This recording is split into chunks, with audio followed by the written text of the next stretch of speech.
fighting poverty, building economic security. It's fantastic to see you all here this afternoon. I am proud and pleased to introduce you to the Assistant Democratic Leader, Congressman James Jim Clyburn. He is and was first elected to Congress in 1993 and was instantly elected co-president of his freshman class, demonstrating his remarkable leadership abilities early on as a congressman.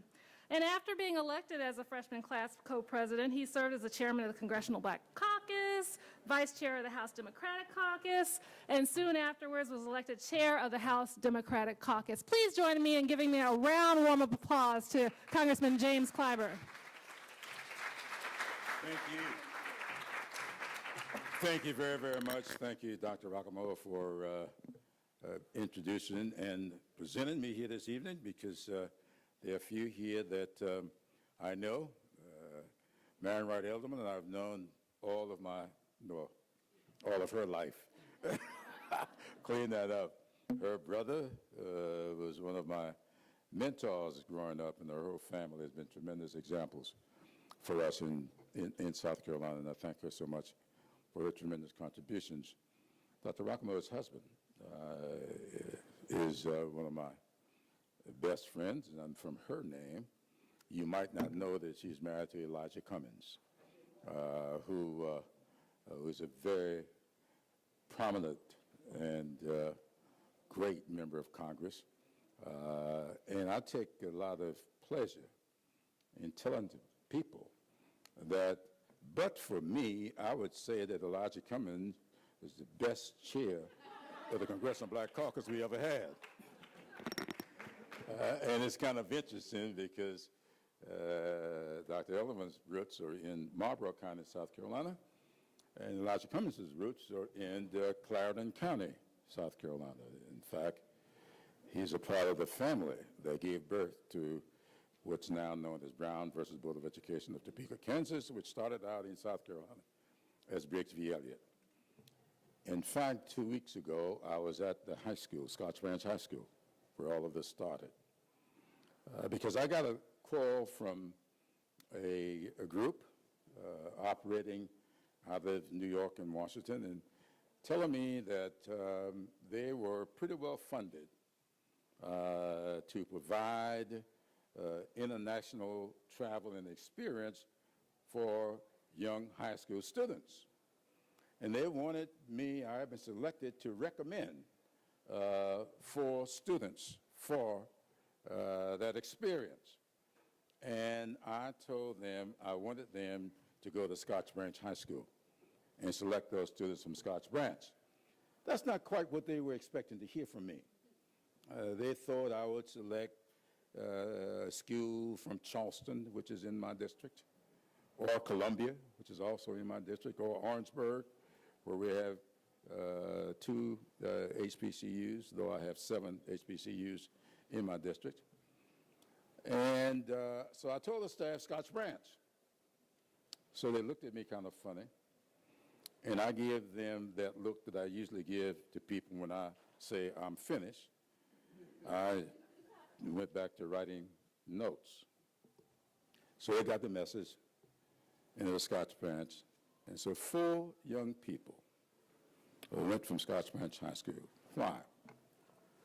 Well, if you go to Scotch Branch High School today, remember, Brown was decided in 1954. The case started out in 1948.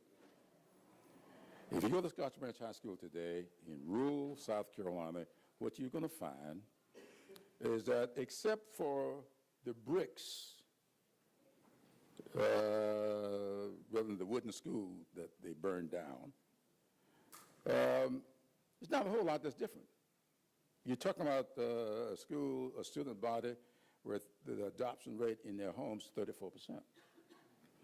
So if you got a 34% adoption rate in this day and time, I mean, when I say adoption rate, I don't mean adoption of children. I'm talking about broadband adoption rate. If you got broadband adoption rate of 34%, you're not going to get much educating going on. Not the challenging kind of education that we need for our children. Which brings me to what Barbara asked me to open up and speak to you about, and that is the Congressional Black Caucus's involvement in rural poverty issues. Now, it's not a sexy involvement, so you don't get a whole lot of talk about it. It took us, 10 years to get people to talking about our 10, 20, 30 program, which we got adopted by the Congress in 2009. Remember, this is 2017, and prior to 2009, we were talking about our little method of trying to target resources into rural and poverty communities. There are 500 counties, to be exact, 494, but, us politicians, you're going to embellish it a little bit. There are 500 counties in our country that fit in what we call persistent poverty counties. These are counties where people, according to the census, we don't make this up, the census decides what's persistent poverty. Any county or community where 20% or more of the population been stuck beneath the poverty level for the last 30 years is called a persistent poverty county. We decided in the Congressional Black Caucus that we ought to target resources in these counties. That's where the term 10, 20, 30 came from. And if you remember, Hillary Clinton adopted that as a part of her platform. That is, directing 10% of all the money appropriated in this section into those communities where 20% or more of the population been stuck beneath the poverty level for 30 years, 10, 20, 30. That's where it came from. It worked famously. 4,500 projects got funded in rural communities in 2009 in the so-called stimulus package. Our friends on the other side have decided that's not such a bad idea. They have now approved in the Appropriations Bill, thanks to Barbara Lee, in the Appropriations Committee, fighting for this formula, they have now adopted in the new Appropriations Bill going forward 14 accounts of the Appropriations Bill where they are applying the formula of 10, 20, 30. That is going to make a remarkable difference in a lot of communities. We have now, after 7 years, got the Congress to adopt something we call rural energy savings programs. Now, a lot of you may not want to tell anybody that you're from a rural community, but if you get your electricity from an electric co-op, you are in a rural community. And what we've done, we have now got put into law something we call rural energy saving programs to allow co-ops to make loans, not grants, but make loans to their customers so that they can retrofit their homes. What we found was that a lot of rural communities where in South Carolina, for instance, we have the largest per capita ownership of what we call manufactured housing, trailer homes. We say manufactured, but you all know what that is. We have the largest per capita. What we are doing now, we are allowing these communities to rip that manufactured stuff out of the houses, put in new HVAC systems, put on no roofs, put aprons under their homes, and we have seen in some instances, I was in Williamsburg County 3 weeks ago with a family whose monthly utility rate was $800 a month. It's now going down to less than $300 a month. They are paying back the loan with less than right around $200 a month. So they are now paying $500 a month, new roof, new HVAC system, new aprons on their homes, closing up all of these putting in storm windows, and they're now able to pay that loan back and pay their utility bill for about 60% of what they were paying for only their utility bills before. These are the kinds of things we were doing in the Congressional Black Caucus. Barbara Lee has been leading the charge on this. I've just been coming along for the ride. But I thank her for what she is doing. I thank you all for your interest in this. And let's just remember that irrespective of what it may look like on television, more than 50% of African Americans in this country still live in the rural South. Thank you so much.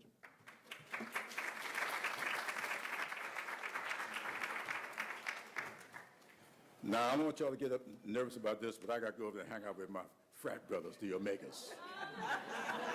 Well, first, before you leave, Mr. Kleiman, let me thank you so much for being here today and for participating. Also for keeping us focused on issues as it relates to rural communities. And I have to just say to you that, the cost of living in urban areas, especially in California, for example, is so high now that many of my constituents have gone home to rural communities. And so all of us have to really recognize that what affects one affects all, and as we fight for justice and economic parity in urban communities, we have to do that for rural communities also. And so thank you very much, and thanks so much for your leadership.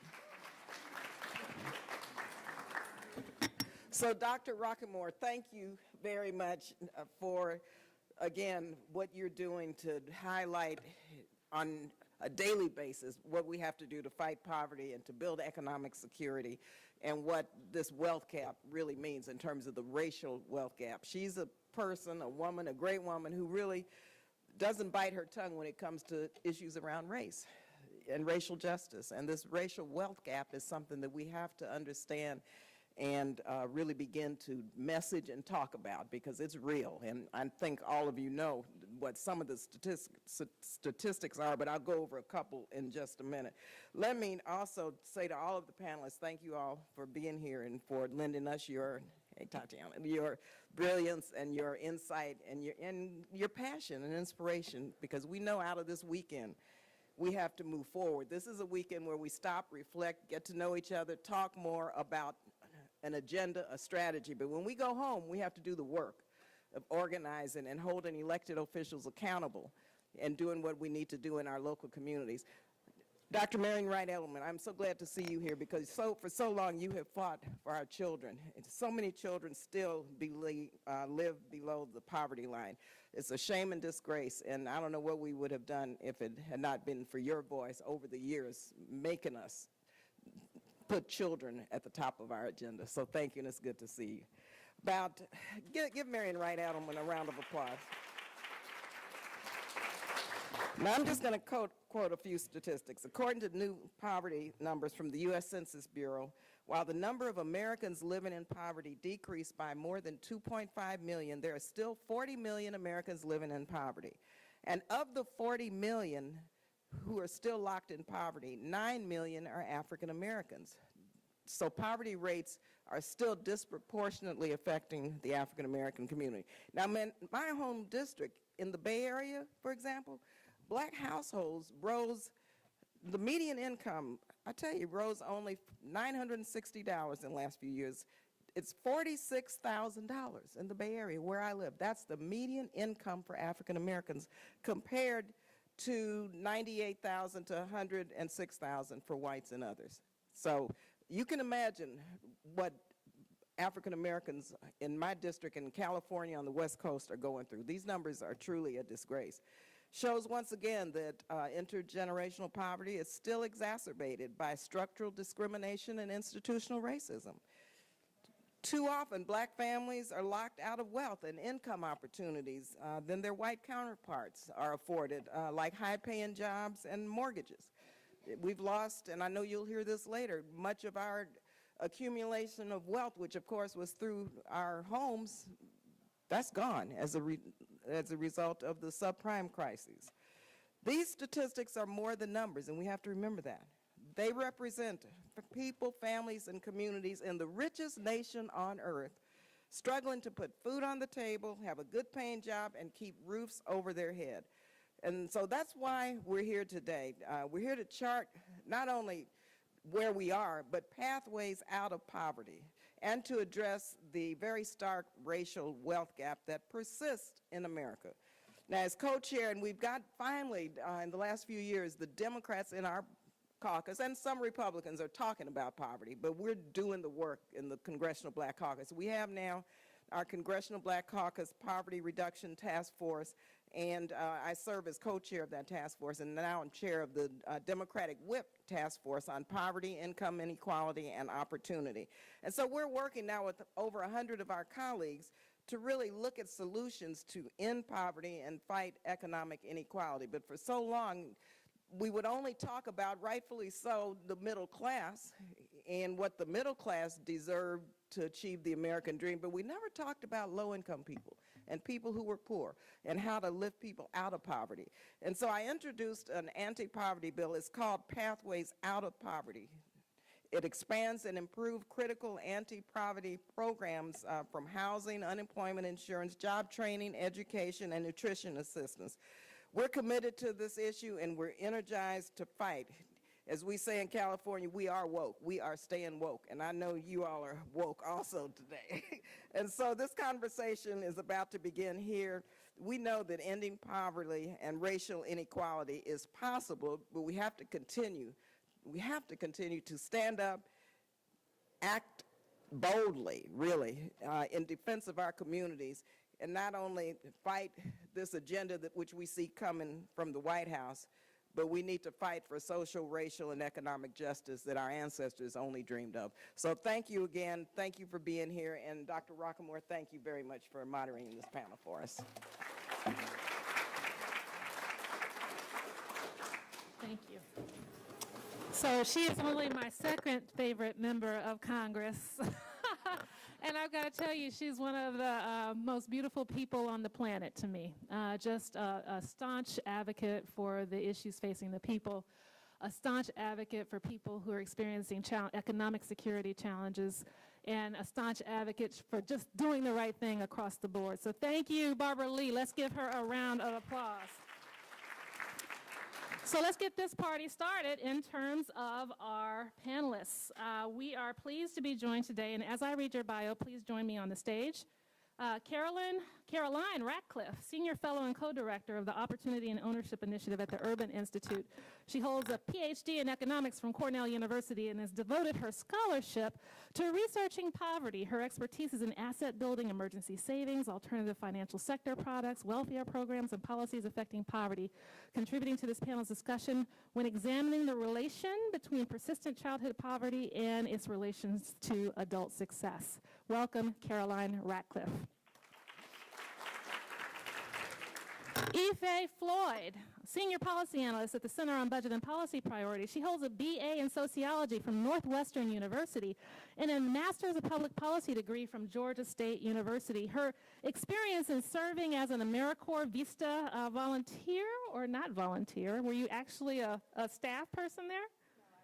Okay, with Culture Connect, and provides our panel with her vision and cultural competency and her time as a benefit screener with the Atlanta Community Food Bank's Prosperity Campaign, which contributes devout knowledge of programs such as SNAP, TANF, and Medicaid. Next, a woman who needs no introduction. In fact, she's already been mentioned today, Marian Wright Edelman, the founder and president of the Children's Defense Fund, a graduate both Spelman College and Yale Law School, both very Ivy League colleges, has dedicated her entire professional career to helping disadvantaged Americans. Her commitment to helping disadvantaged communities is displayed through her efforts through the Poor People's Campaign, the campaign that Dr. Martin Luther King Jr. began organizing before his death, the Washington Research Project, a public interest law firm, and her establishment of the Children's Defense Fund, her own organization that aims to ensure every child a healthy start, a head start, a fair start, a safe start, and a moral start in life and successful passage into adulthood. Marian Wright Edelman, ladies and gentlemen. And last but not least for this panel, we've got Tiana Gaines-Turner, Witness to Hunger. She is a member of this organization. And she provides our panel with a crucial personal experience in homelessness and the difficulties of finding employment. Although Tiana has experienced many economic barriers, she remains a passionate advocate that regularly works to educate the public as well as policymakers on issues that influence poverty. She has spoken at conferences. In fact, she spoke here last year and did a phenomenal job.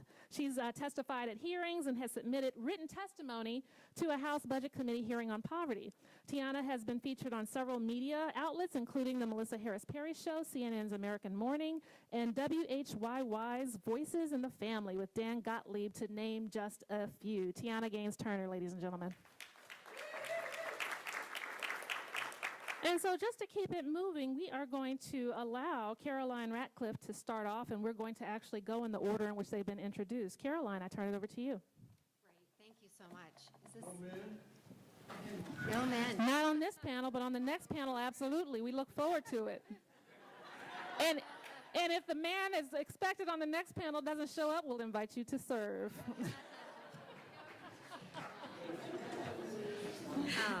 So it's great to be here. It's great to be part of this panel.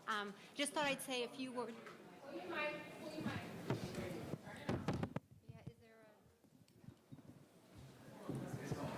is it on? I just need to, oh, there we go. Sorry about that. I thought I would just say a few words about the Urban Institute and about my work. The Urban Institute is a nonprofit research organization where we're devoted to providing evidence and research to help better inform programs and policies and practice. And I've been working on issues of poverty and economic vulnerability for much of my career. And in the last 8 years, I've really focused in on children in poverty and looking at them, their experiences through childhood and then into adulthood. So I thought because I get to go first, I would provide some statistics. As was mentioned, and we all know that poverty affects millions of children and that there are huge racial disparities. And I want to make 3 main points. One is that our official poverty statistics underestimate the number of children who experience poverty. 2, that when children are born poor, they often stay poor. And 3, that child poverty significantly impedes future economic and academic success, and it doesn't matter how you look at the data, it's so obvious. So to the first point, official poverty statistics underestimate the number of children who experience poverty. So the official estimates were released earlier this month. About 13 million children live in poverty.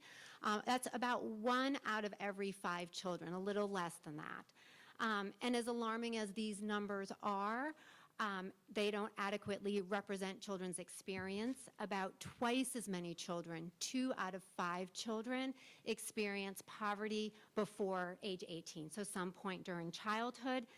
That's roughly 29 million children.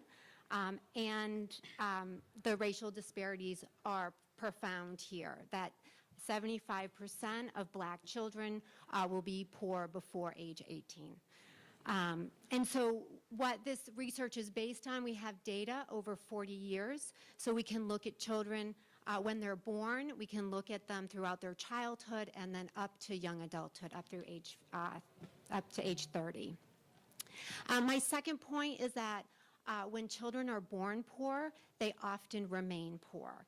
So if you can remember this statistic, that half of children who are born to poor parents will spend half of their childhood living below the poverty line. So that's half of children who are born poor spend half of their childhood living below the poverty line. We call that persistent poverty. There's sort of what we heard earlier.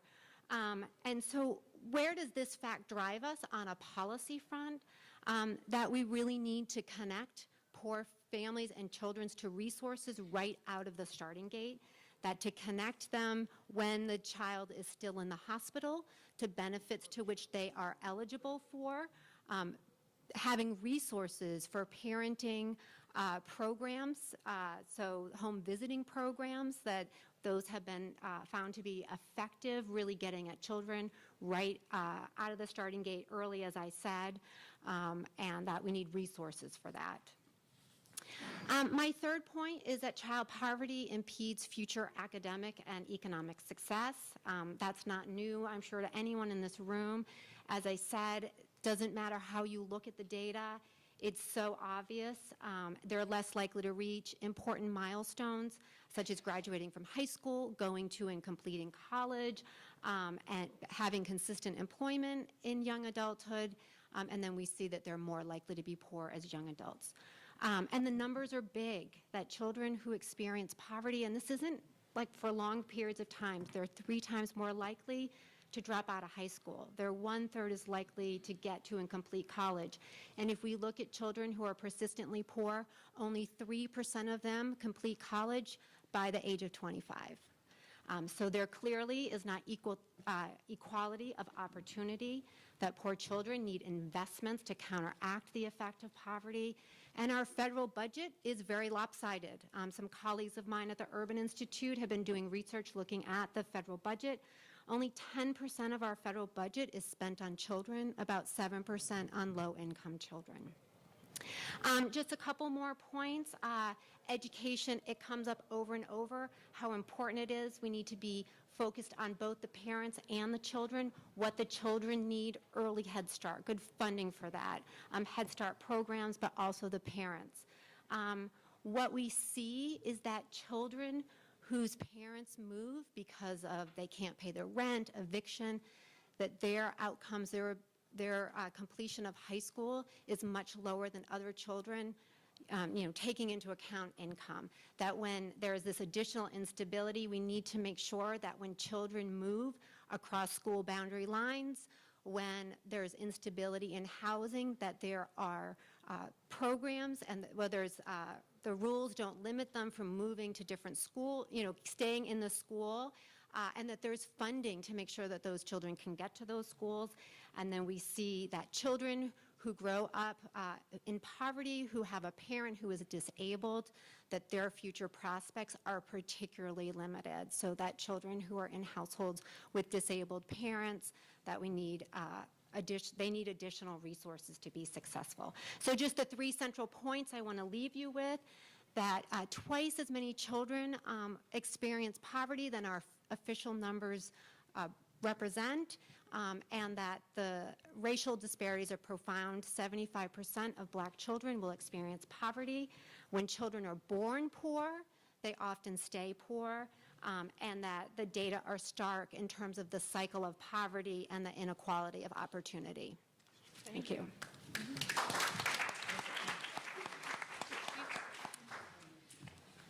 So my name is Ife. Oh, yes. Is this better? Okay. My name is Ife Floyd. I work at the Center on Budget and Policy Priorities, and the Center on Budget is a think tank that primarily focuses on supporting and protecting programs that help low to moderate income families. So Caroline laid out what the need is. We know how desperate the need is. So I want to take more of a positive perspective and think about what the safety net does to help alleviate poverty and put kids on a trajectory to help them in their school academic career and future earnings. So I'm going to talk broadly about low-income programs and their impact on kids' adult outcomes, and also I'm going to look a little bit more in depth on 4 programs. So that's TANF, Temporary Assistance for Needy Families, the SNAP program, Supplemental Nutrition Assistance Program, federal housing subsidies, and refundable tax credits, including the EITC. So first I want to start off with that the safety net. When I say the safety net, I mean those economic security programs, low-income programs, those programs that really support low-income and families in poverty. They help people meet their basic needs in the immediate term.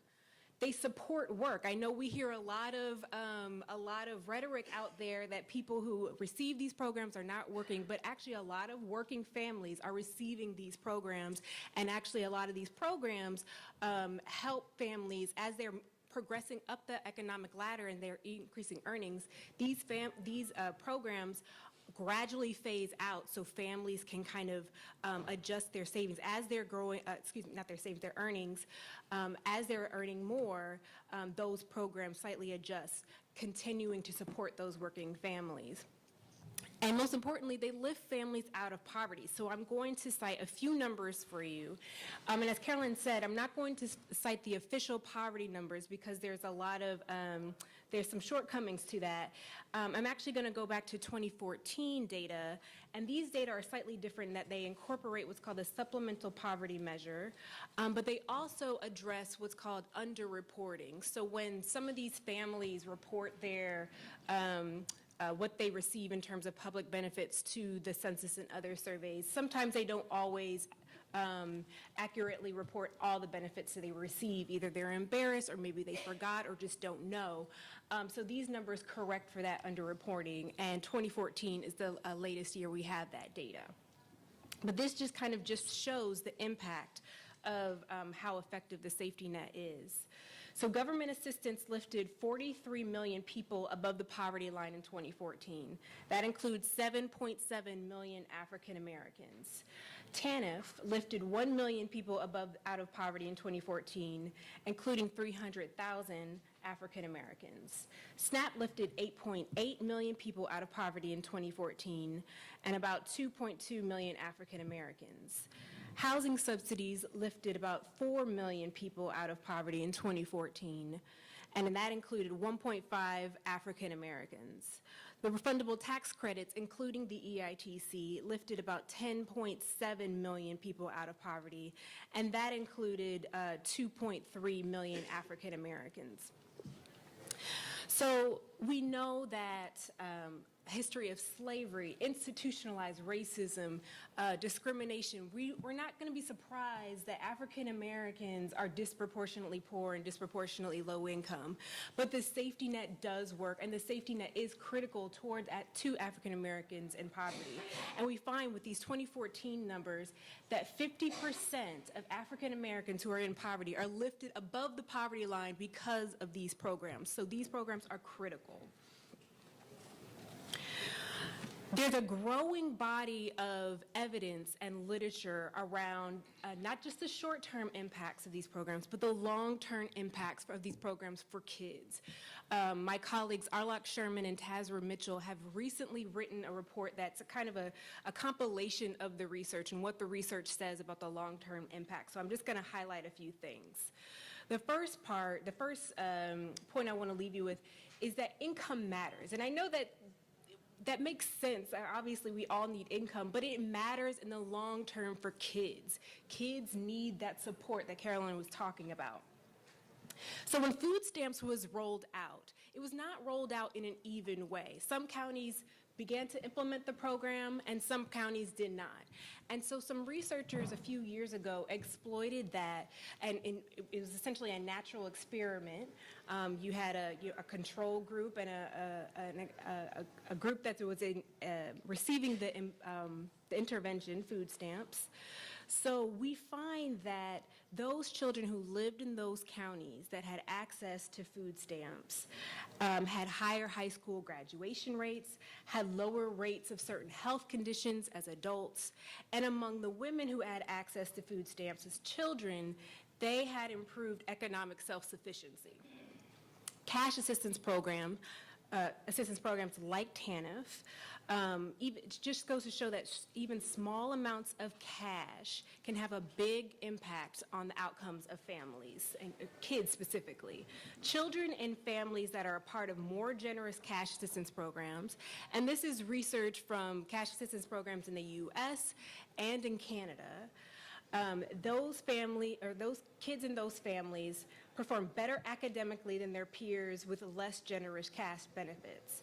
Even small amounts of cash, like $3,000 a year, targeted to families with young kids, can improve the employment outcomes of children. And I want to make one thing clear. It's about the increase of income, not just the increase of employment, that matters here.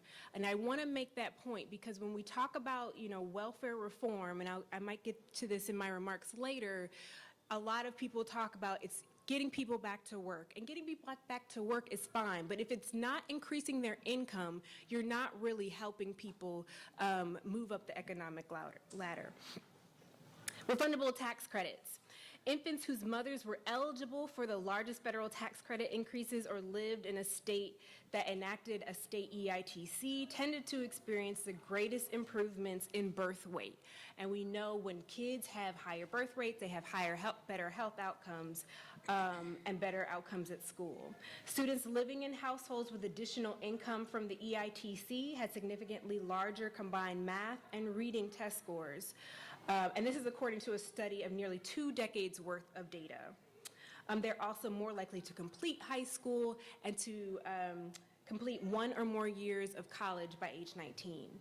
Housing vouchers, and I'm going to focus specifically on the housing choice vouchers, which allows families to take that voucher and choose where they live. Those who move to low poverty communities, those families that move to low poverty communities, the children had boosted, increased college attendance and higher adult earnings. So, oh goodness, okay. So the safety net works. So I'm just going to give a little bit of more details about those programs. So temporary assistance for needy families, 26% of all participants are African American. But that, even though that share has not declined that much since the start of welfare reform, or since the start of TANF in 1996, the overall number of people, including African Americans, has declined greatly. So I'm going to just talk very briefly about ways to improve TANF. So just making sure that we're actually serving poor families. So requiring that states serve a particular share of poor families would be a good start. SNAP. African American recipients are about 27% of total SNAP recipients, and African American children make up about 28% of all children receiving SNAP. And SNAP is an incredibly effective program. Some ways to improve SNAP are basically just increasing the basic benefit. Right now, it's about $1.40 per person per meal, and a lot of families are struggling towards the end of the month when those benefits run out. Federal housing subsidies. African American households make up about 56% of all households receiving federal rent subsidies. So I just want to be clear that while that sounds like a lot, only 1 in 4 eligible families actually receive federal rent subsidies. So it's really a significant share of people who need federal rent subsidies but are not receiving them. So a few ways to improve the programs, create a renter's credit, and really encouraging housing agencies to help make changes, help families with those housing choice vouchers. So the one last thing I want to get to, I know my time is up, refundable tax credits. 21% of African American, 21% of all tax units are African Americans who receive the EITC. And one critical way that we can improve the program is really for those tax units that have a working individual that are not raising children or non-custodial parents, and really expanding the EITC for those individuals. Thank you. Sorry I ran over time. Thank you.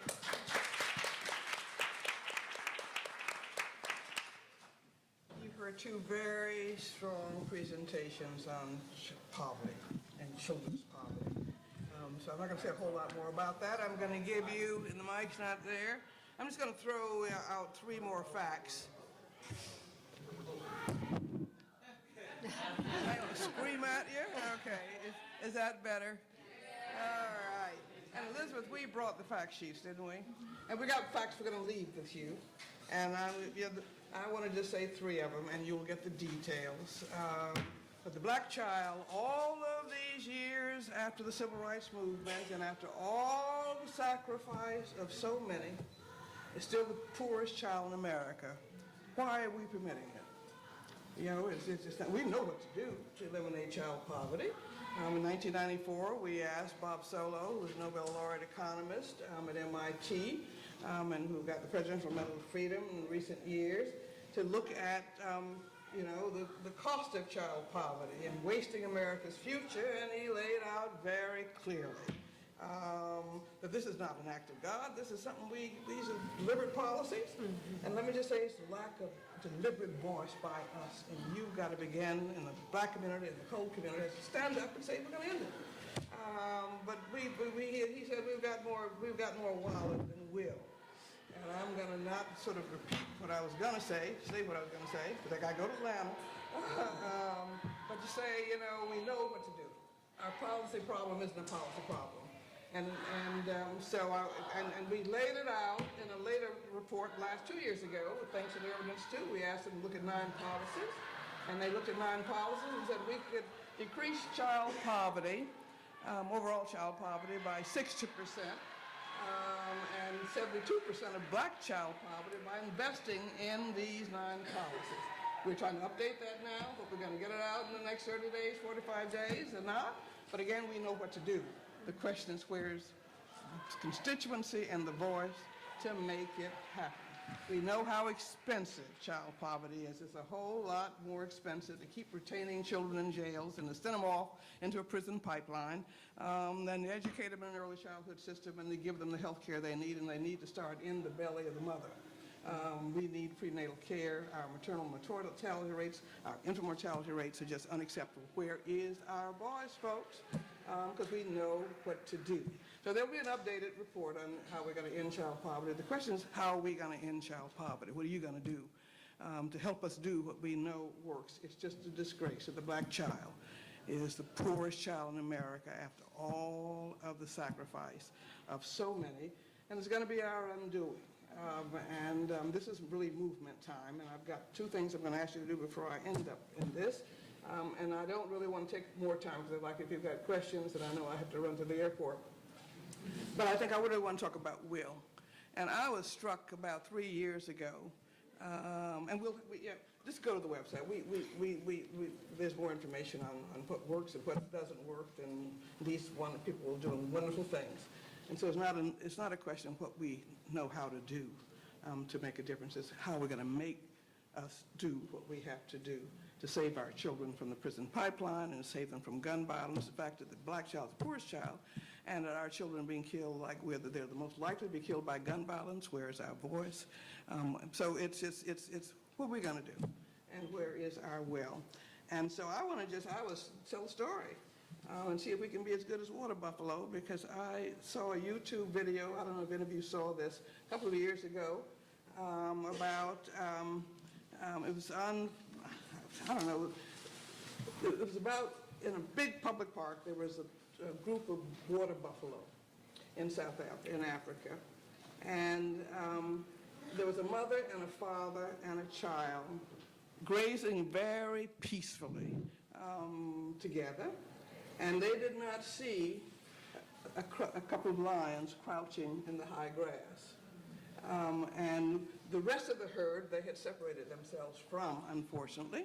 But the rest of the herd was grazing a little bit away, and all of a sudden, you looked at this video, and the lions jumped on the child.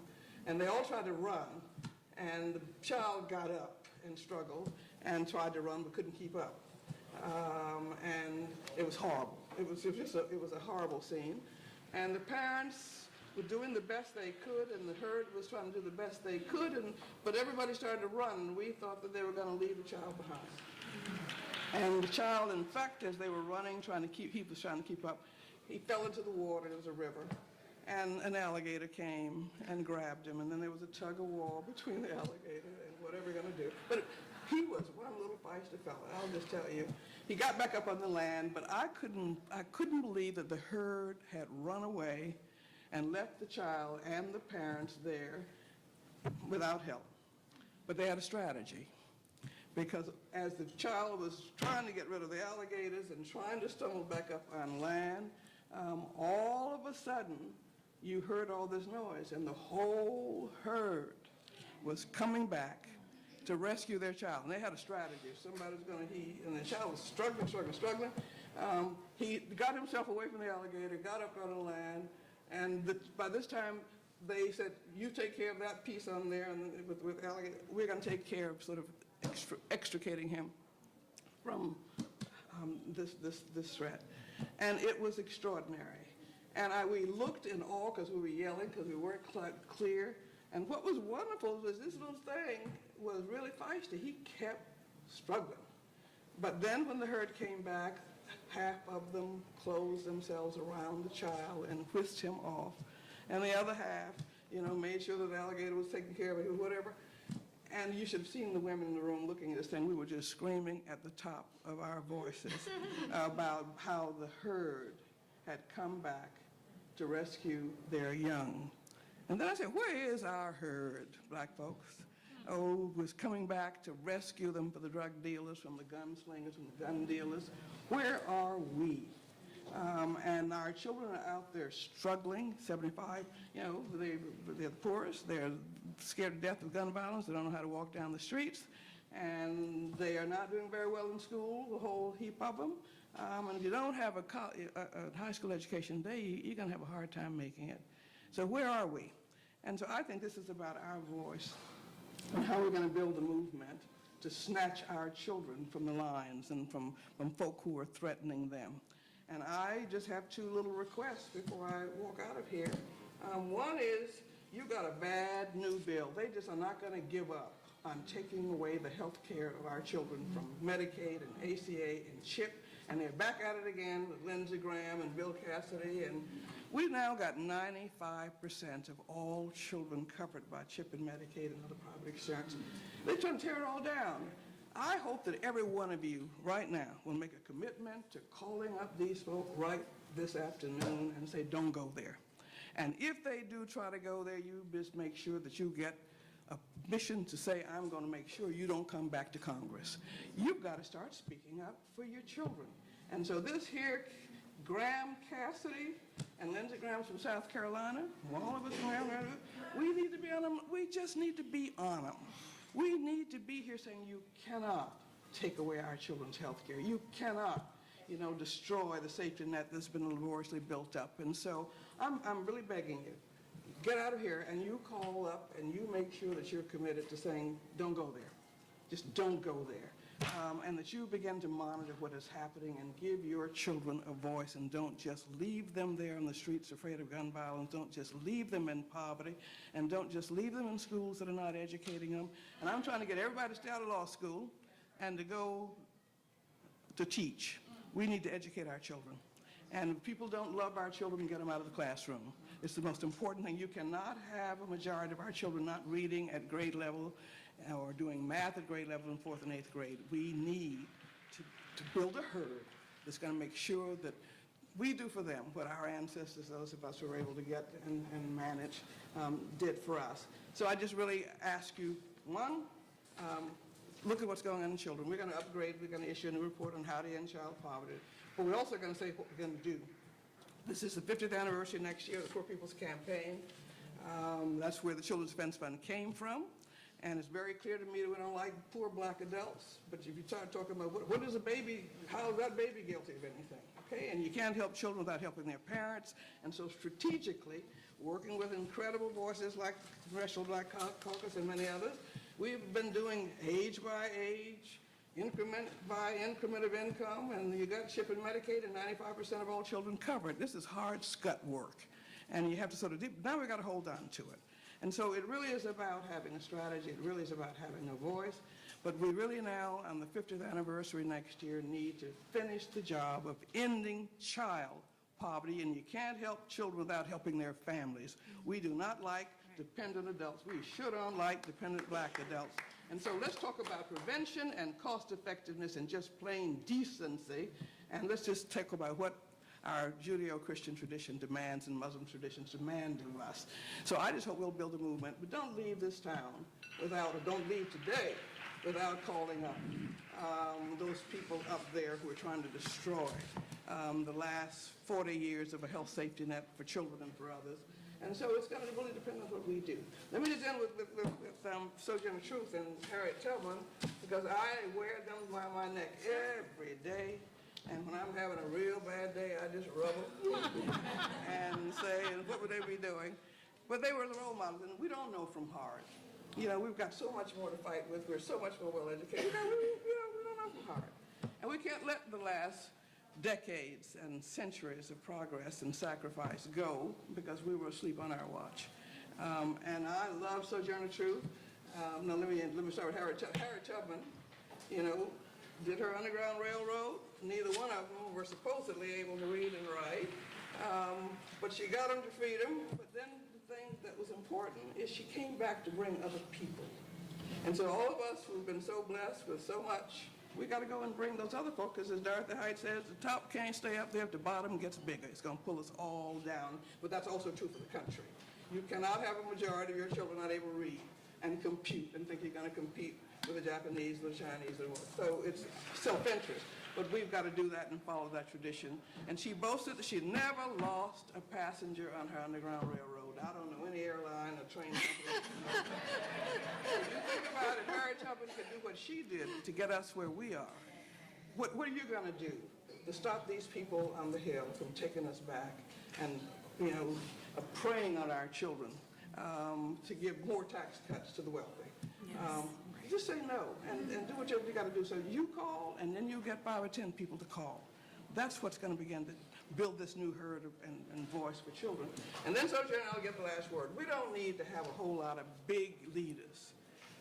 I loved her analogy when she was threatened by an old white man when she was about to go speak, and he said, "Old slave woman, I don't care anymore about your anti-slavery talk than for an old flea bite." And she snapped back at him and said, "That's all right, Lord willing, I'm going to keep you scratching." People like to be we all like to be big dogs and get a lot of publicity. We just need to be strategic fleas. Enough fleas biting these folk with our voices, with our, baby stroller parades, with whatever it is, can move the biggest dog. And I'm just asking all of us to make children number one in our churches, in our synagogues, in our mosques, in our whatever, and to just determine we've got all the power we need to build this next movement and to honor Dr. King next year. And all the sacrifices gone on since then by just picking up where they left off. There have been 50 laws passed since the Poor People's Campaign. It was not a failure, and we're going to document that. But we need to keep it, and then we need to move it ahead, and we need to protect and love our children, because if we don't love them, who's going to love them more? And so I'm just really a call to action. You've heard the data, and we're going to have more data coming out, and you can regurgitate. But the issue is not data just. We know what to do. The question is how we're going to make people do what they need to do to make sure our children have hope and are safe and are educated and are not poor. So thank you for letting me come and preach.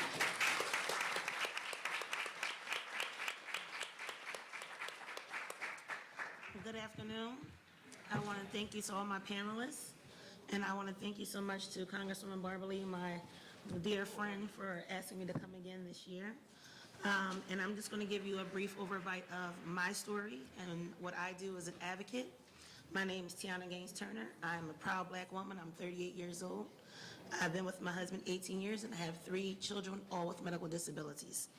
I use my voice and my story through Witnesses to Hunger to inform policymakers on the struggle through a lens. I make sure that they understand that I am not the voice of those who will be quiet. I make sure that they understand that I've been homeless twice with 3 children. I make sure that they understand that without Medicaid, all 3 of my children will suffer. That means that they will not have the life-sustaining medication that they need to take every day to stop them from going to a seizure. That means that they will not have the albuterol to go into the machine to help them to breathe. I help them to understand that with SNAP that we are able to put food on our tables. And even though we may run out at the end of the month, yet it's still something that's on the table that's nourishing for them to eat.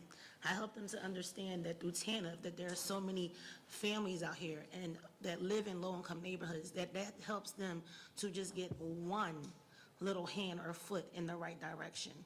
I help them to understand that through my voice and through my story of being homeless twice, of knowing what it's like to sit at work all day with no food, because I know that I've left food home for my children.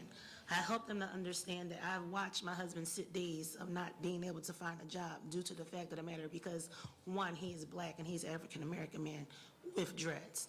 I help them to understand that because I live in poverty, that is not who I am, that is not what I am, and that is not who my children will be. I help them to understand that at the end of the day, just because we live in the neighborhood that makes the news almost every day due to gun violence, murder, rape, and drug deals, that is not the environment that they have to get used to. I make sure that I tell my story and I speak out because I want my children to know that at the end of the day, just because the color of your skin does not make you any less than anybody else. But if it does, it makes you have to fight harder. It makes you have to get out there and scratch and make sure that if a teacher is not teaching you well, that you come home and let me be your voice and let me be your advocate. I make sure that I want President Trump to understand that he cannot walk a minute in my shoes. None of them can. but at the end of the day, my voice will be heard, and I am a person. I'm not the person over there. I'm not the low-income mother who sits back and waits for welfare reform to take care of me. I get out every day and I go to work. I work sometimes 2 jobs, sometimes 3 jobs to make sure I make amends and make means for me and my kids.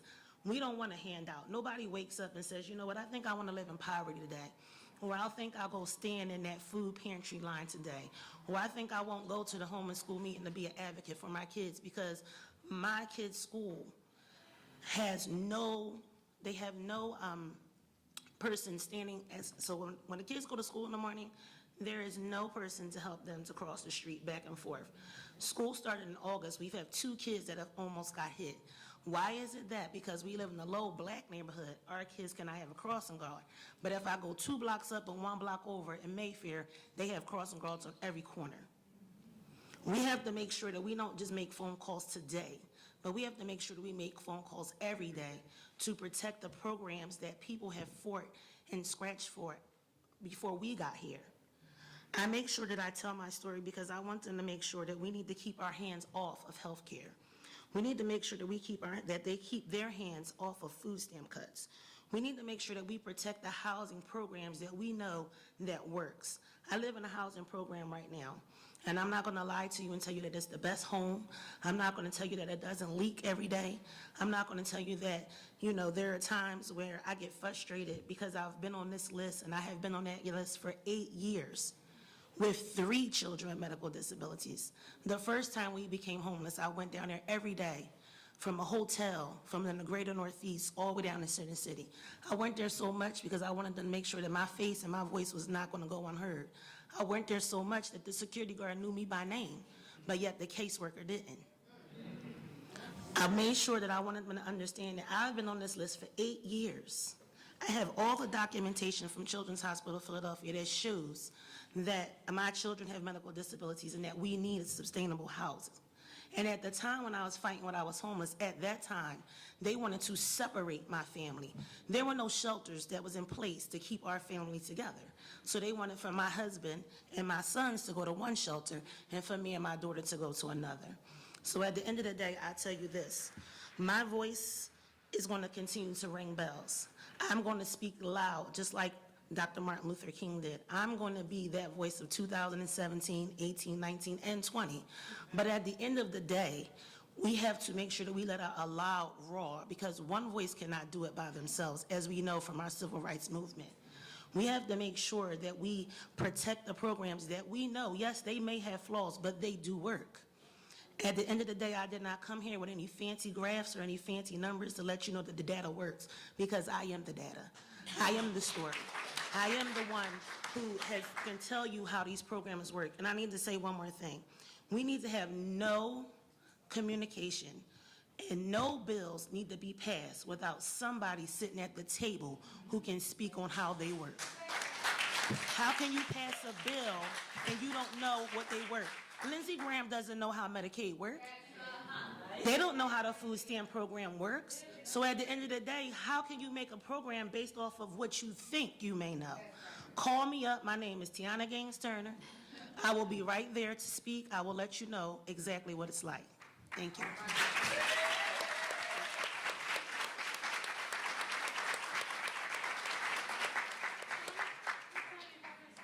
Flow. Can you hear me? Let me tell you how this is going to flow. Because Marian Wright Edelman has to leave, I'm going to take the first 2 questions for her.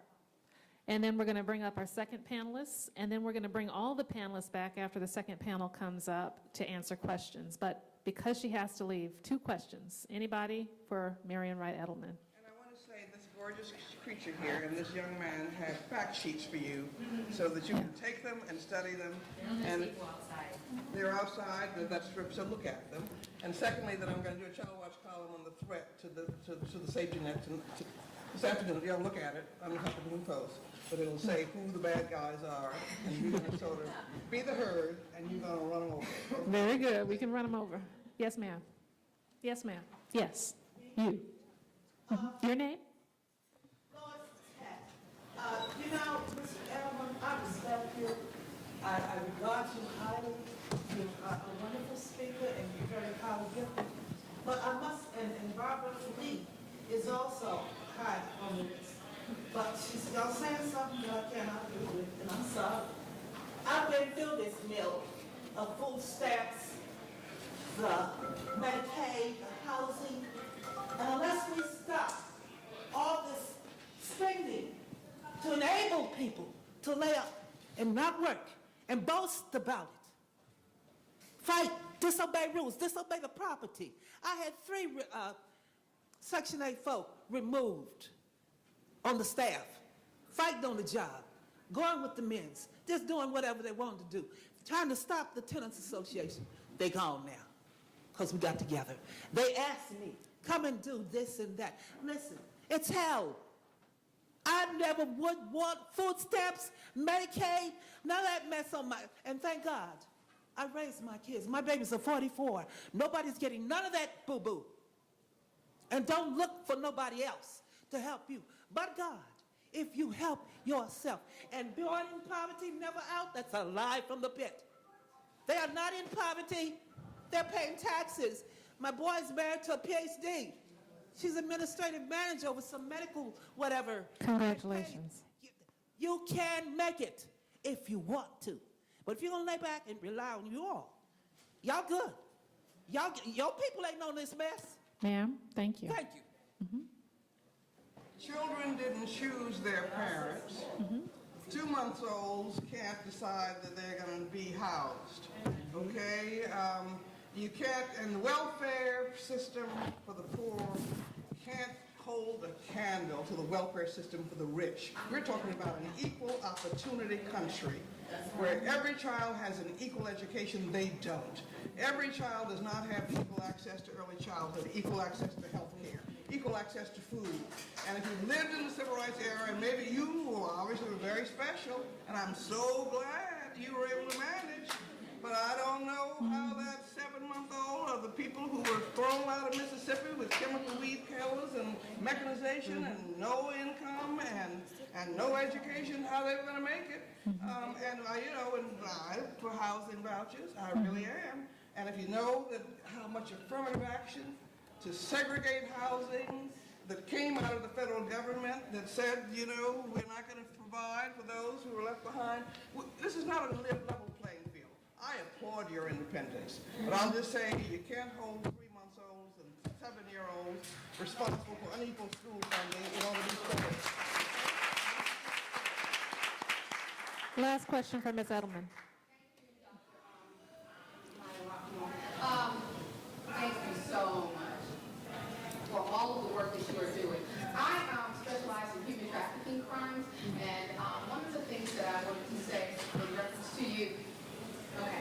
in reference to you mentioning that we need to have a conversation with our elected officials, there is some very specific tie-in, and I was wondering if you think that that is one of the ways that we can make some of the additional case as it relates to poverty and not just sex trafficking, because that's not the word that I use. I focus on human trafficking, which involves the intersection of multiple avenues and nuances and complexities, including the ACA, I'm not going to say Obamacare, I'm going to say the Affordable Care Act, and how it impacts particularly minorities of all African Americans, other minorities, and how we can have this very intentional and meaningful conversation, because we can make the call, but when we make the tie-in, which is what I did with Senator Coker recently in a conversation, it's great that you want to talk about one issue, but I want to talk about all of the issues, and I was wondering if you think that when we're making the calls,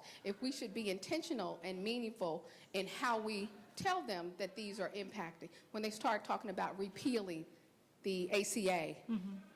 Stories always work, but they know what they're doing. They know what they're doing, but stories that are moving and that and when you those are key. We need to have the policy solution, and you need to have that right there, and it needs to be right before them. Okay, but it is the stories, and it is talking about the impact of not investing in children or in families and let them become more self-sufficient. It's the absence of jobs, and it's the absence of child care to enable mothers to work. And so, it's sharing the struggles and sharing the cost. to our souls, but also to our governmental programs, or to the dependency, or to the prison system, or the child welfare system, all that. It's laying it all out. But I think it's very important to start with stories, but then saying what you could do. But we just need, we can win this, and we just need to pick up where Dr. King went off. I mean, we don't know. I'm one of those people who doesn't for a moment, and we'll document it for you. The Poor People's Campaign wasn't a failure. You know, all these folk on WIC and food stamps and all the other stuff ought to thank them people in the mud in Resurrection City, because they sort of made poverty and made hunger a national issue. But it took grunt work to pick it up where it left. And so that's what we're talking about, and that grunt work has resulted in a number of crucial federal policy that would not have happened had they not sort of highlighted it and sacrificed. But there has to be a follow-up. The public interest network of groups that are there for hunger, are there for poverty, all came out of Resurrection City. Most of you don't know there's a second next year accountability campaign. But you know, and so next year, let's celebrate Dr. King by saying we're going to pick up where we left off, build on what we got, but meanwhile, we got to keep the 50 laws on the books that are the health and nutrition and early childhood. They're trying to tear it all down. And we just have to say no, and then move ahead and finish the job of ending poverty in this country. Thank you. Thank this panel. Thank you, panelists. We're going to have you sit in the front and come back for the question and answer. So thank you again. Let's welcome to the stage Diedrich Asante Muhammad, Senior Fellow for the Racial Wealth Divide Initiative at Prosperity Now, formerly CFED. Thank you. Diedrich, thank you. Thank you. Diedrich is a good friend of mine. He is dedicated to strengthening Prosperity Now's outreach and partnership with communities of color, as well as strengthening Prosperity Now's racial wealth divide analysis, leading wealth-building projects that help establish best practices and policy recommendations to address racial economic inequality. Upon joining Prosperity Now, Diedrich's contributed to the NAACP's legacy as a senior director in the Economic Development Department and the executive director of the Financial Freedom Center. Judy Mortrude, senior policy analyst at the Center for Law and Social Policy. Judy Mortrude has been dedicated to developing, delivering, and evaluating workforce education for more than 30 years. Her position as a director and senior policy analyst with CLASP's Alliance for Quality Career Pathways is rooted with her commitments to evaluating education in low literacy and high barrier populations through her positions as a classroom teacher, a school administrator, and a state agency staff person.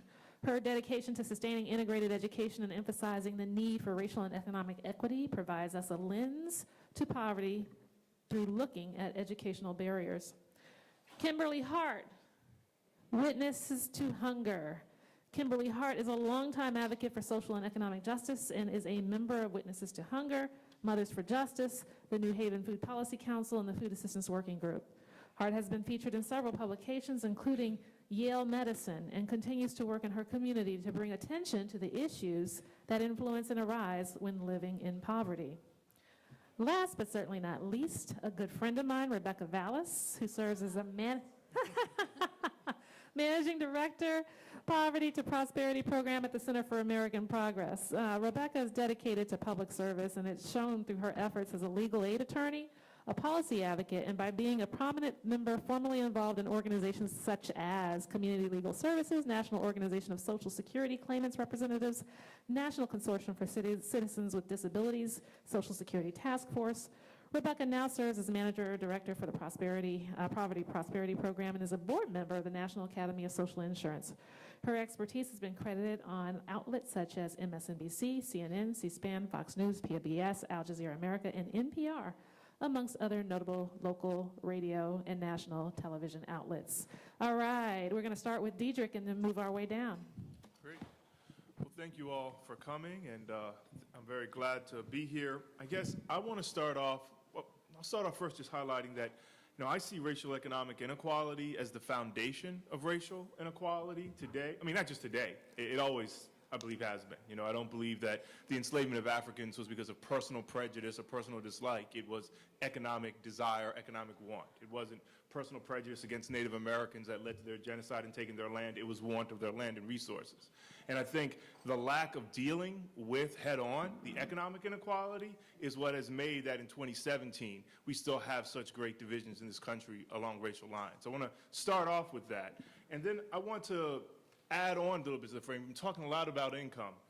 My organization put out this report with Institute for Policy Studies called The Road to Zero Wealth, how the racial wealth divide is hollowing out America's middle class. We made a little mini version for people to grab on their way out or in.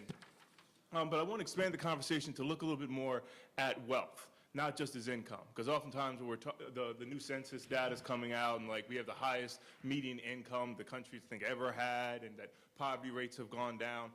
And then the question is, but how come most all Americans don't feel like the recovery has really affected them? And they get into like this feeling thing, like it's some psychological thing. But you can look, all racial groups in the United States, none of them have come near to recovering the wealth that they had before the Great Recession. There's been massive wealth loss, and no one has gotten back to that point. So Americans are feeling economically insecure because they are more economically insecure than they were before 2007. So I think wealth adds a lot to the conversation. I think it also adds a lot to the conversation in terms of racial economic inequality. You know, African Americans, Latinos make about 60 cents on every dollar that whites make in terms of income. But in terms of wealth, African Americans, Latinos have about 2 cents of every dollar that that white Americans have. And, you know, wealth, I do believe, you know, I said racial economic inequality is the foundation of racial inequality. I think racial wealth inequality is the leading cause of racial economic inequality. You know, there have been some studies about taking a black family, white family, the kids of the black family, how they don't do as well in school as the kids of the white family, even if they make the same income. But if they make the same wealth, those black kids do as well, if not better. And that's because, I think we'll take questions at the end, but I see you're already wanting to ask questions. Sure, that's an important piece. And so, well, income is, people generally understand what income is what you're making over usually a year, a time. Wealth is your assets minus your debts. So if you have a home and it's $100,000 and you still have $80,000 left to pay on the mortgage, then you have, you know, wealth from that piece of $20,000, right? So it's taking if you have home equity, what's in your savings account, retirement account, checking account, minusing your debts, what's left over is wealth. And I guess I'll jump to, because I don't think we have a lot of time, we're already a little behind, that in 2013, which is where we have the most recent great wealth data, the median wealth for African Americans is $1,700. The median wealth for Latinos is $2,000. And median means 50% have less, 50% have more, right? So right in the middle. Median wealth for whites is $117,000, right? So, you know, wealth is the tool that we use to get us through rough economic times. It's also the tool that we use to help us take advantage of economic opportunity. Do we want to start a business? Do we want to buy a home?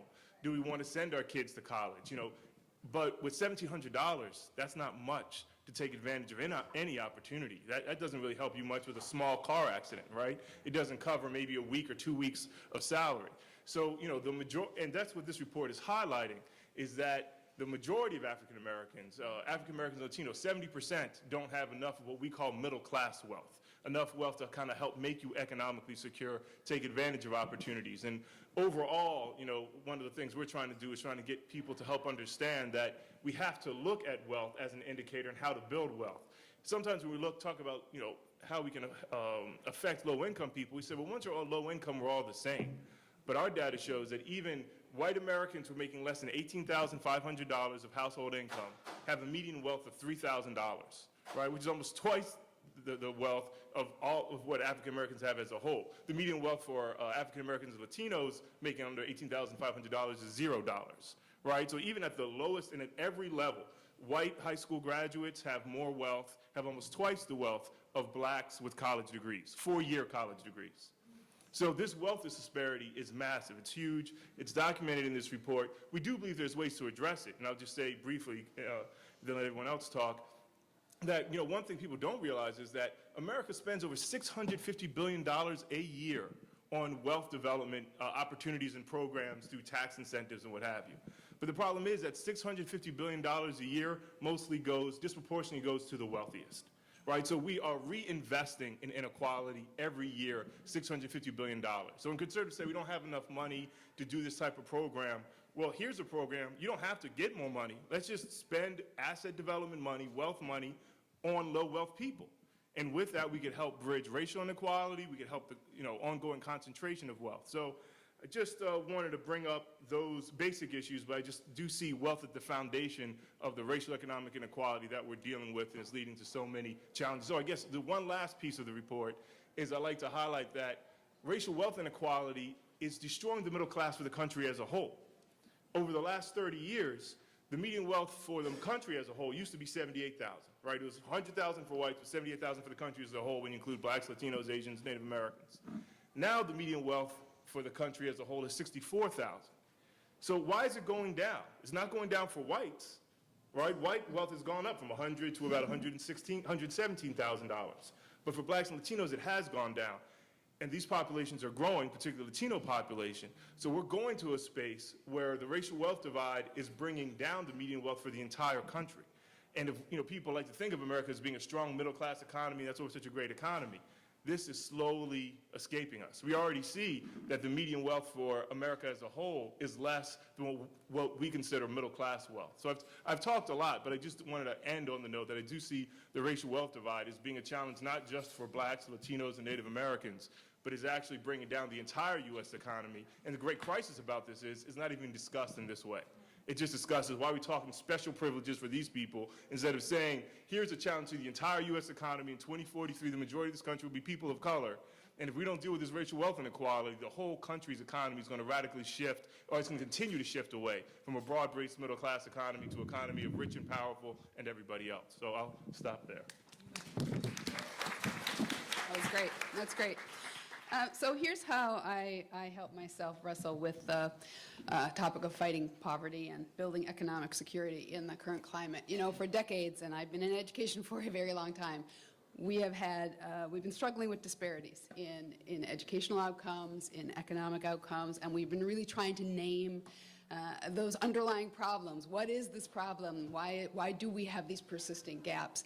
And I think the current climate, gives us a way of seeing the scope and size of the problem we have, and really being able to name that problem.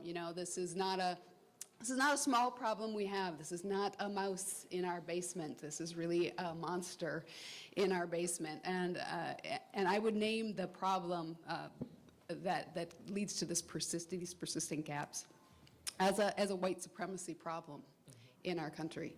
And we have a mythos of a time in America when we were a perfect place. We have a Southern culture that is based on idolizing violent separatists who tried to break our country in two in order to maintain an economy based on enslaving people.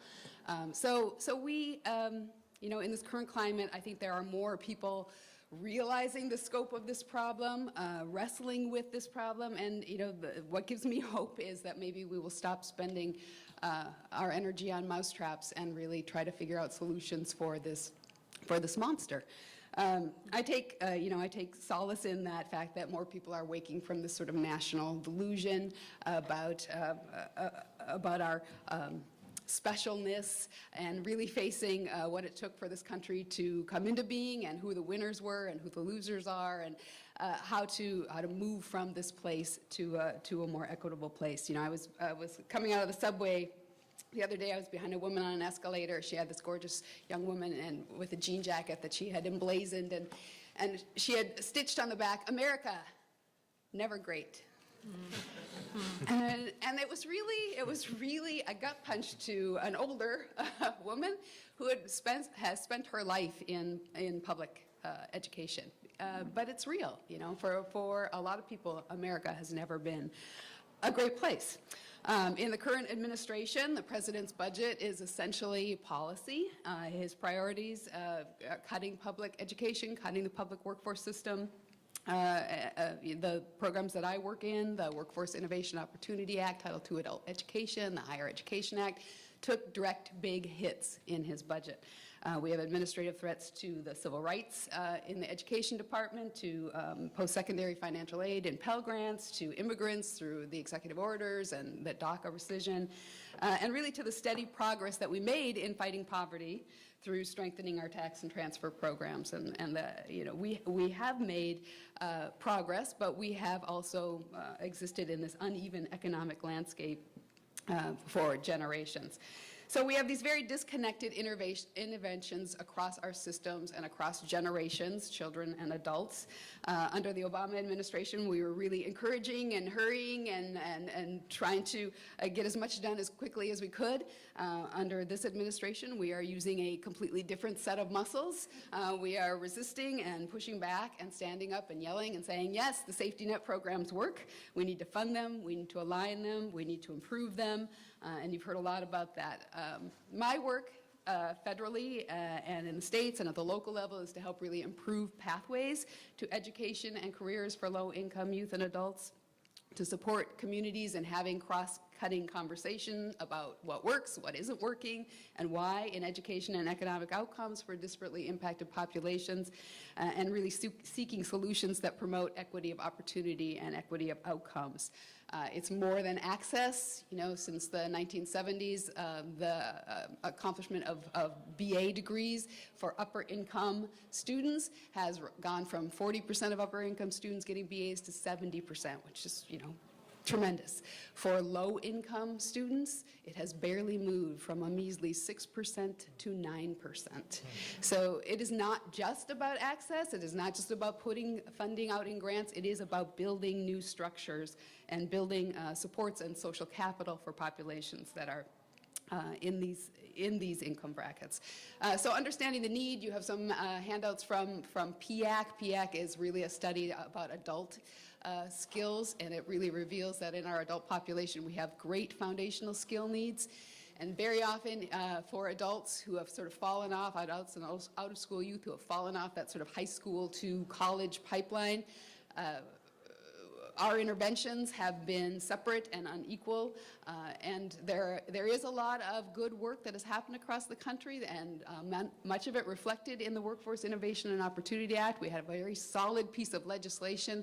The work now is to really support communities in making the kind of community career pathway programs that really impact populations. I can tell you a little bit about a program in Mississippi. The Mississippi Community College Board really got serious about helping adults and out-of-school youth get high school credentials and industry-valued post-secondary credentials in a program they called My Best.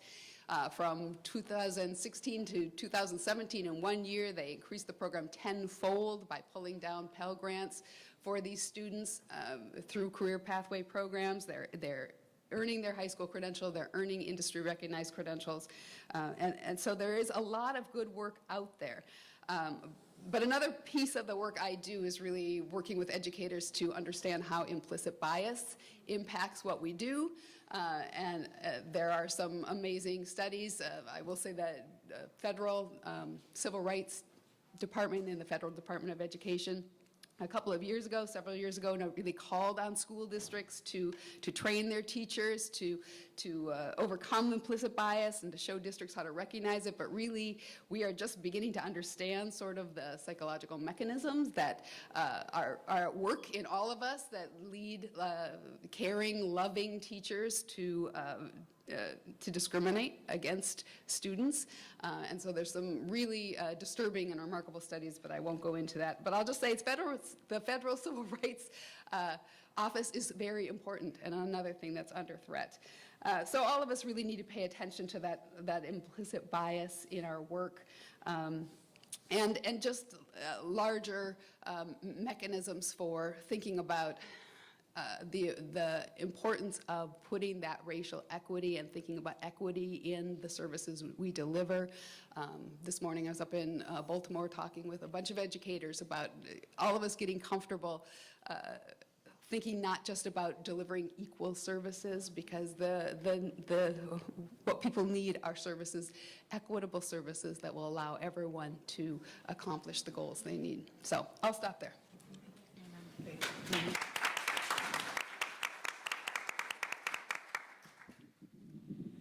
Hi, everyone.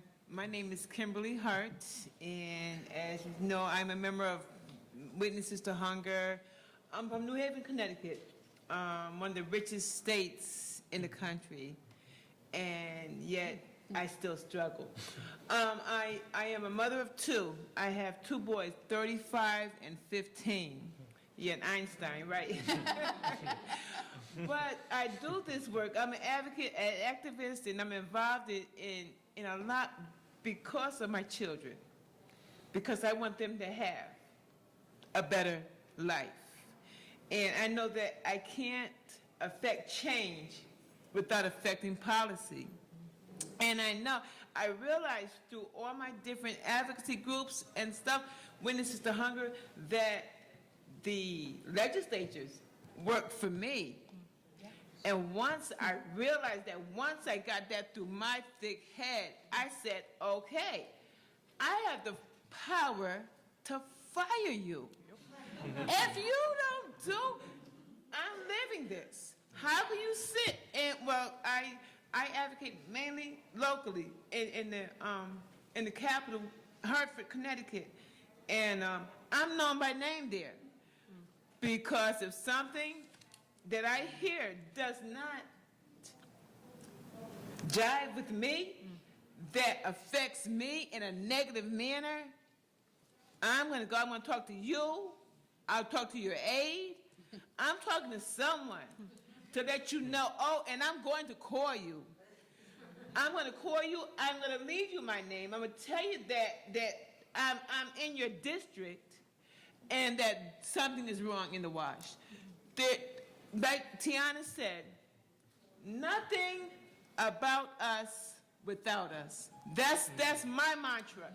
And that is because how can you sit and make a bill about something that you have nothing, you don't know anything about?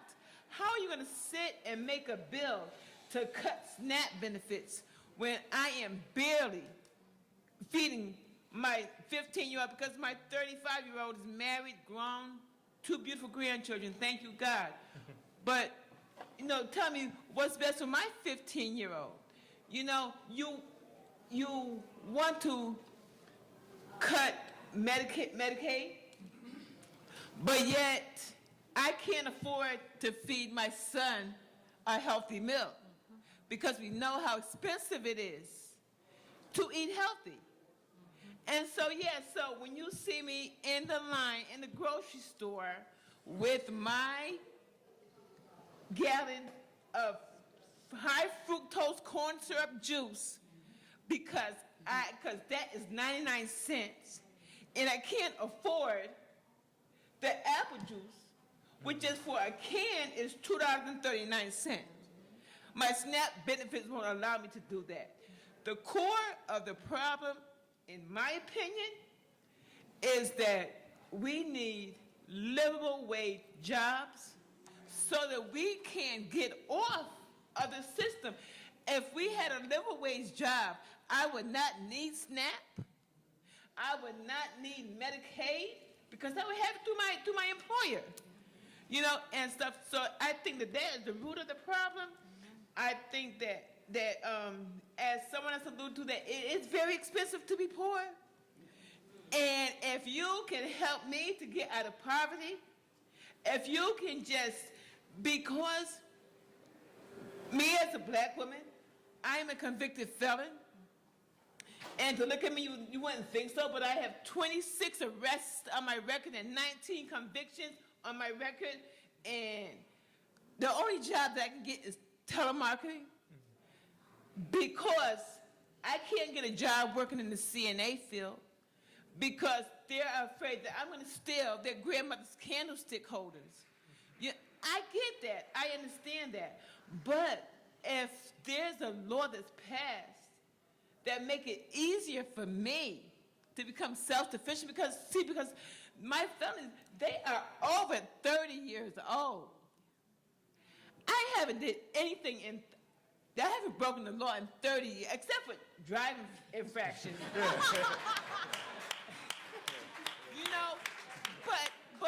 but I haven't, and yet each time I apply for every time I go to apply for a job, that comes up.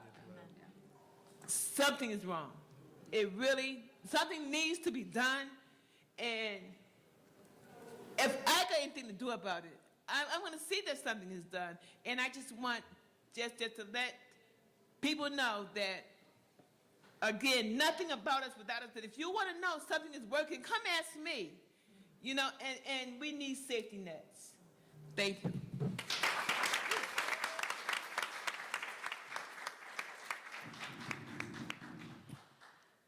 I have to say, Kimberly, it's like you knew what I was going to talk about today. It was a very nice segue, so thank you for that. So thank you to Congresswoman Barbara Lee for today, as always, putting poverty and economic opportunity at the top of the agenda. No one does it like she does. I also want to say a thank you to Emma Mayrabi, who is one of her powerhouse team. If you don't know Emma, you should. And also thank you, Maya, for keeping us in line. That was my attempt to bribe the moderator. It is an absolute honor to be here as part of such an all-star panel on a topic that is closer to my heart than anything. My name is Rebecca Vallis. I manage the poverty team at the Center for American Progress. And I have to say, I was going to say that what I was going to talk about today was an issue that almost never comes up in conversations about poverty and opportunity, but because of Kimberly sharing her story, I'm wrong, and today it did, and that makes me really happy. What I want to focus on today, we've heard a lot about the numbers, we've heard a lot about who's poor, geographic trends, racial disparities, but what I want to focus on today is one of the absolute biggest drivers of poverty in this country, and particularly racial inequality in this country that persists, but which, unless you've got Kimberly on your panel, almost never actually gets talked about in poverty conversations, and that is our nation's broken criminal justice system. Now, one number that helps to, I'm getting some amens. Let's make this an amen morning, okay? Afternoon. You see, I don't know what time it is. This is the kind of day I'm having. One number that helps to illustrate the linkage between the criminal justice system and poverty in this country, perhaps better than anything else, comes from a study that was done by Villanova researchers a couple of years ago, and they found that the nation's poverty rate would have dropped by 20%, fully 1/5, between 1980 and 2004 if it were not for the trends that we have seen in mass incarceration and the lifelong stigma that people with criminal records face often for the rest of their lives, like Kimberly just described. Now, a huge part of this is that literally having a criminal record, no matter how minor, can be a life sentence to poverty. It stands in the way, as Kimberly described, of employment, but also housing, education, families getting back together after someone comes home. Even having justice involvement can result in monetary debts, as some parts of the country learned from Ferguson and other parts of the country knew all too well long before. But in my limited time today, I'm going to focus quickly with a couple of examples on the employment side. So it's not just Kimberly. 9 in 10 employers conduct criminal background checks on their applicants. And I should note there's often lots of discussion about felonies, and people with felony convictions often do face the greatest stigma, but no criminal record is too old, as you heard, 30 years old, too old or too inconsequential to serve as a major barrier of employment. That's even minor offenses that aren't even misdemeanors. That's even arrests that never led to a conviction. In fact, a study by the National Institute of Justice found that having any lifetime arrest decreases your employment opportunities more than any other kind of employment-related stigma that causes employers to discriminate. Take that in for a second.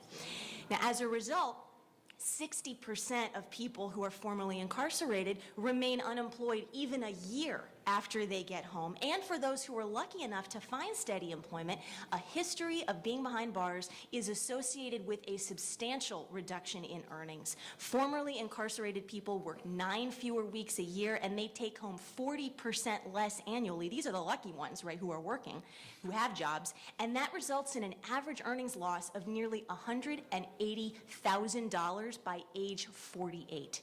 Let that number sink into you, right, as we're thinking about disparities.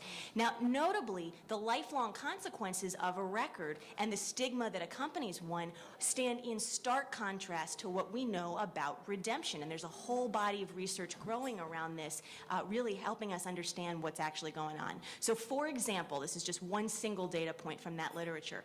Once an individual with a prior nonviolent conviction has stayed crime-free for just 3 to 4 years, not even the 30 years we were just hearing about, 3 to 4 years, that person's risk of recidivism is no different from the risk of arrest for the general population. And yet we treat people as criminals long after they pose any kind of significant risk of committing any further crimes. And it makes it literally impossible for people to move on with their lives, achieve even basic stability, get off of programs that they don't want to be helped by because they want to be working at a self-sufficient level, let alone have a shot at upward mobility. And we're talking about 1 in 3 American adults with a criminal record today. That is the legacy of our nation's failed experiment with mass incarceration. But wait, there's more.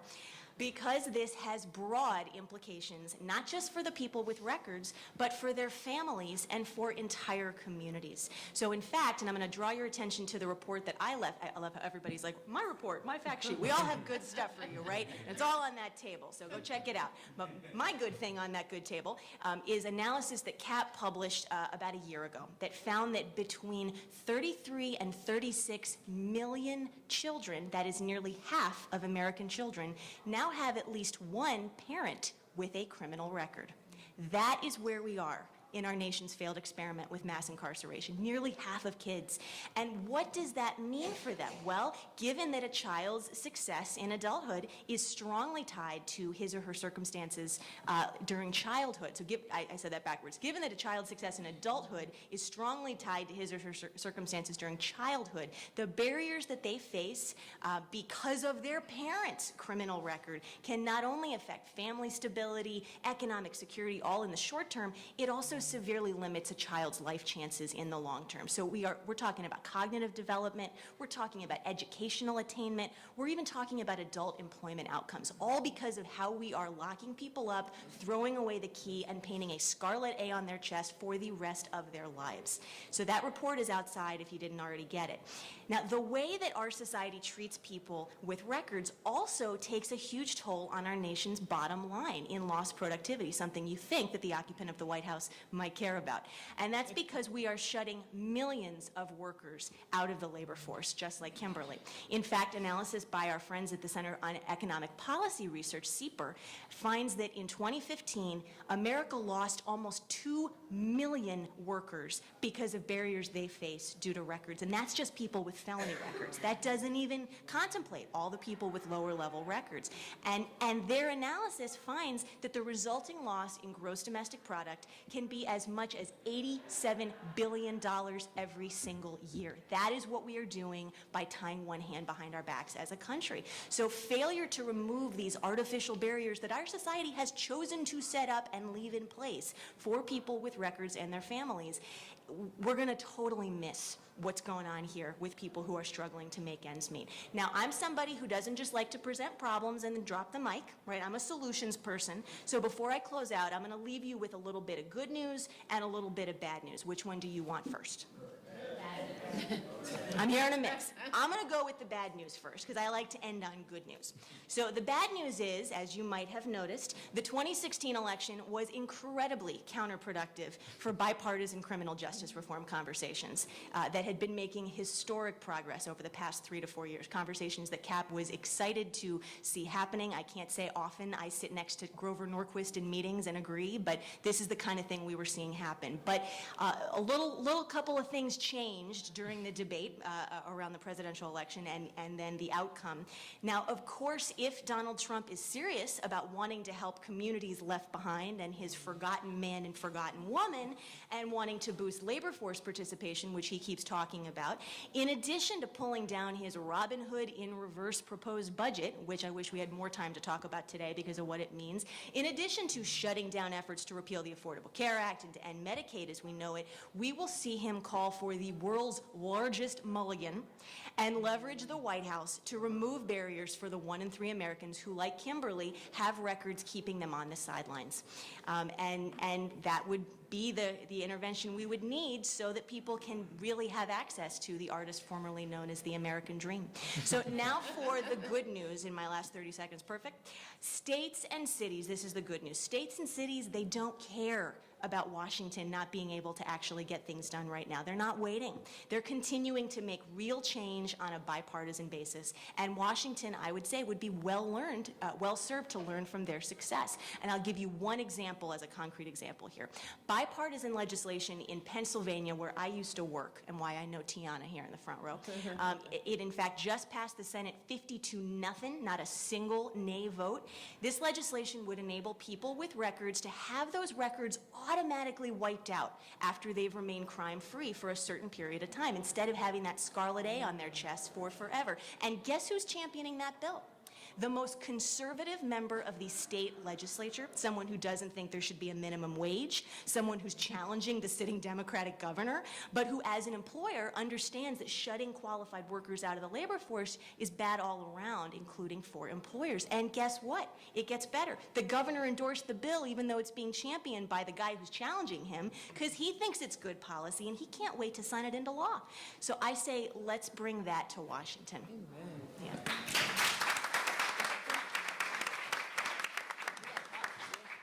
All right, can I have the other panelists rejoin us on the stage? And we will now open it up for questions. Please state your name. I saw his hand first, and I'll come here, and then I'll come there. There is a mic, a wandering mic out there, right behind you, sir.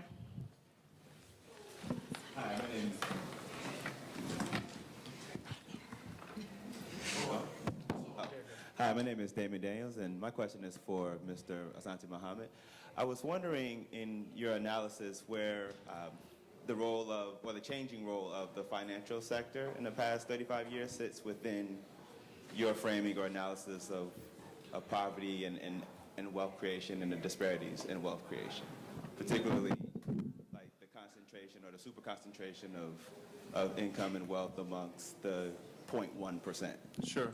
No, that's, that clearly is a challenge as it relates to racial economic inequality. As we took down some of the, most egregious racist laws and started doing some more positive practices and had more of an open society that would theoretically have brought more people of color into a middle-class economy, our economy switched from a progressive economy to a regressive economy, right? And so the economy is where the wealthiest and the richest are growing, and not those who are low income, median income. And so I think, again, that's led to this ongoing stagnation of great racial division. And actually, again, the narrative we like to have is that in terms of racial inequality, we're not where we want to be, but we're getting there. But if you look at racial economic inequality, we're not even getting there. It's getting worse. Racial economic inequality is getting worse, and I think that portends badly for many reasons for the country as a whole. So the growing concentration of wealth, the regressive economy, is a leading factor in that, and it will take macro policy changes to address that issue. So I'm going to complicate that question Okay. by adding another layer, and that is, in our lifetime, the wealth stripping that was done by the lending sector in the financial sector system, and what that had, the effect that had on communities of color. Yes. Again, the Great Recession that was a result of predatory lending practices backed up, I think Wall Street doesn't get enough credit for the Great Recession, of making predatory lending practices something that then could derive great value, on Wall Street, and that was kind of multiplied over and over again, that caused the entire economy to go down.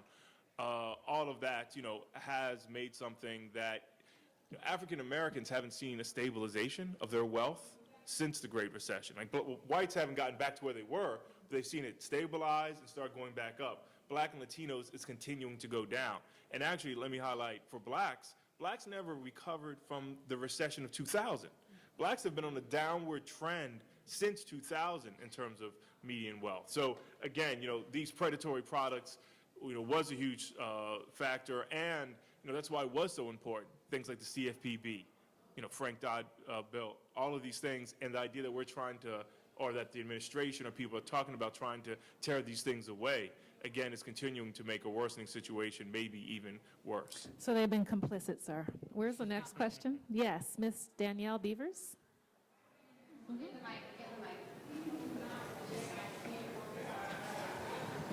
Thank you. This is a really great panel. Danielle Beavers from the Greenlining Institute. We're a racial and economic justice nonprofit. One of the things that we believe in, and I'm so happy to have heard over and over again at this conference, is that we need to be explicit about race, right? And so when we're thinking about solving the racial wealth gap and putting Americans of color, Black Americans back to work, what do policies look like that specifically focus on communities of color? Like, to my understanding, a lot of it has been very general and framed as recovery kind of projects, but what would a policy look like, or are there existing ones out there that can focus on putting Americans of color back to work? Does anybody want to take that? Yes, ma'am. I'm happy to tag team this one with Kimberly. I mean, I think thing number one is let's actually let people work, right? Let's get the friggin' barriers out of the way. One of those things, and I mentioned very briefly that clean slate policy that's moving in Pennsylvania, it can be done in every state, and it can be done at the federal level, right? And it's all about just deciding where the sweet spot is on a bipartisan basis of you know, which kind of records and how many years do people have to remain crime-free. That's stuff that can get figured out, but that to me is a no-brainer. Another thing that people need to be focusing on is occupational licensing reform. Kimberly, you actually mentioned exactly what that is, right? If you're a person with a 30-year-old record, are we really going to tell you you shouldn't be doing jobs that have nothing to do with your 30-year-old record, right? And yet, basically every state has on the books these kinds of laws that really are antiquated at this point and no one's thought about, that need to be reformed in a common sense way. Those are just two examples of how we can actually get out of the way of people who are chomping at the bit to be working. Kimberly, I don't know if you want to add to that. No, you did a good job. So, you know, targeted universalism is a structure where you have broad-based universal bills, but you have targeted levers within those bills that are specifically hitting the populations of need. In this case, you're talking about low-income communities of color, primarily in or wherever they are. So local hire policies tend to be the targets that try to capture the needs of people who have been traditionally left out of the job opportunities. Sometimes those come with stipulations around income status of the hire. I've seen some tax credits that actually, where employers actually get a tax credit if they're hiring people of a certain income level. And in cities, you know, that have concentrated poverty, you know, the income tends to correlate with race. So that's how you get, you know, the target. So there are other probably efforts out there, if anybody knows of any more, that result in those targeted policies, we'd be happy to. Yeah, I would just point out the Workforce Innovation Opportunity Act, which was a bipartisan law in 2014. It has some really excellent levers for targeting the investment of those dollars to communities with 13 different characteristics that are around barriers to employment, but also very requires that the data be disaggregated by race, ethnicity, requires that kind of reporting, and also builds in continuous improvement metrics that will show not only I'm going up by getting people jobs and certifications, but I'm serving higher barriered populations. I'm serving more of the community of need with these resources. So there are a lot of really powerful mechanisms in that law that could impact the entire country because there are workforce boards across the entire country. But again, you know, we were just sort of at implementation, so we'll see what kind of support people get in that bill. And maybe I'll just add one point, because Derek brought up how we spend billions of dollars on asset subsidies in the U.S., so hundreds of billions of dollars, and 80% of those asset subsidies go to the top 20% of taxpayers, so things like mortgage interest tax deduction when we save for retirement. Less than 1% goes to the bottom 20% of taxpayers. So policies such as savings credits at tax time, in terms of, there was the freedom credit that had been promoted, that was put forth in the past, but can we get people to save at tax time, sort of helping people save, providing incentives for low-income people to save, not just high-income people to save. And real quick on the back end too, it's kind of been mentioned, racial equity audits. Did I jump in front of you? Oh, I'm sorry. Racial equity audits, this idea many people put forward, Tom Shapiro, with the idea of when policies are implemented, that you actually have to get the data about, well, who is it helping? How is it helping them? Because people always have these policies. People will sell you tax changes. This is good for everybody, right? And good for everybody, I mean, everybody gets $20, but the wealthiest get $20,000, right? Well, how good is that? So I think racial equity audits is something you can really try to get an understanding of how policies are actually affecting people and can strengthen you in future policy development. So, just take a few minutes and I'll get to your question. Housing policy definitely has a really strong history of racism.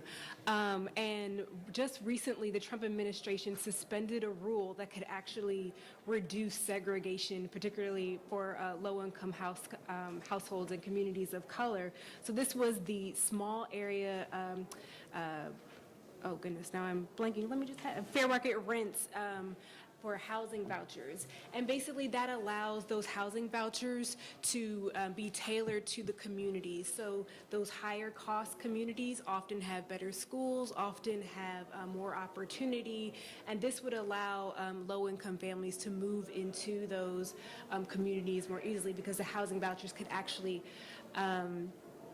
meet those high housing costs, but that rule was suspended. So whenever we kind of see these small little cutbacks of these step forwards to help low-income communities of color, we really need to push back on that.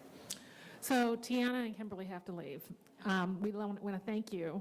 We want to keep the other panelists for another 10 minutes, and then we're going to wrap. But we have all these questions. So Tiana and Kimberly, thank you.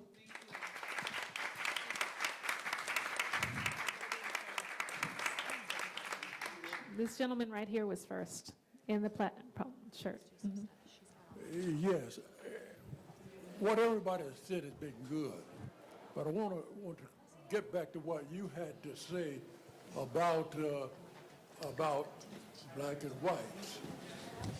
There's a lot of information now in the paper every day and on the news about we have two sets of people, rich and poor. And the rich is getting richer, it seems, and those who are not poor are becoming poor. So it look like we ended up with more poverty. And the question comes, what do we do about it? We've got to do something about it. One thing I would suggest, and I hope we can get to it before time is up, everybody's not voting. Everybody might vote for president, but the other offices, people don't vote. I heard in the news that one state had 200,000 eligible people who didn't vote. So we got to make sure that everybody who's eligible votes. Right. Amen. All right. Yeah, that is a snap right there. Do you, actually, yeah, we will. Yes, ma'am, your question. Then we're going to come and answer all of them. Mm-hmm. Well, I want to talk to this young lady who is a lawyer. And the issue is, what I like about, I'm from Pennsylvania, and a 9-to-5 is good. But I'm also an evangelist, and I've been here in the District of Columbia, that if you know about entrepreneurship and teach people about their creative abilities, in which DC has shown a lot of people, and continue on with education in college, that nobody can stop you from earning, especially if you put God first and your ability to be an entrepreneur. So there were two issues there. One was the power of entrepreneurship, and the other one was the great wealth divide between the rich and the poor. Diedrich, do you want to actually talk about how the tax code is welfare for the wealthy?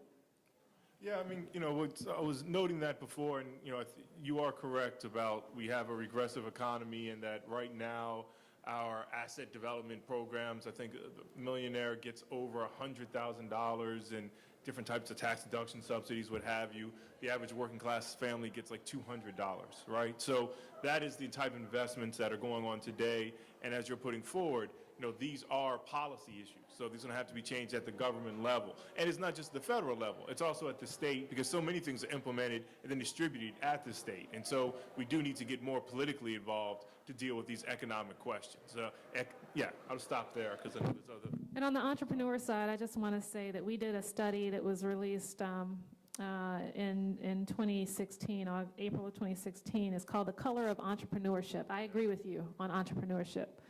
And we found that America is currently foregoing an estimated 1.1 million businesses owned by people of color because of past and present discrimination in American society. These missing businesses could produce an estimated 9 million more jobs and boost our national income by $300 billion with a B. So therefore, expanding entrepreneurship among people of color is an essential strategy for moving the country towards full employment for all. We agree with you. Yes, ma'am. Thank you. My name is Jasmine Steele. I work for Sojourners, a media advocacy organization. My question is, it's twofold. There are people who say that we should just be focusing on defensive strategies against this administration rather than proactive, like in terms of focusing strategically on what we have time to do.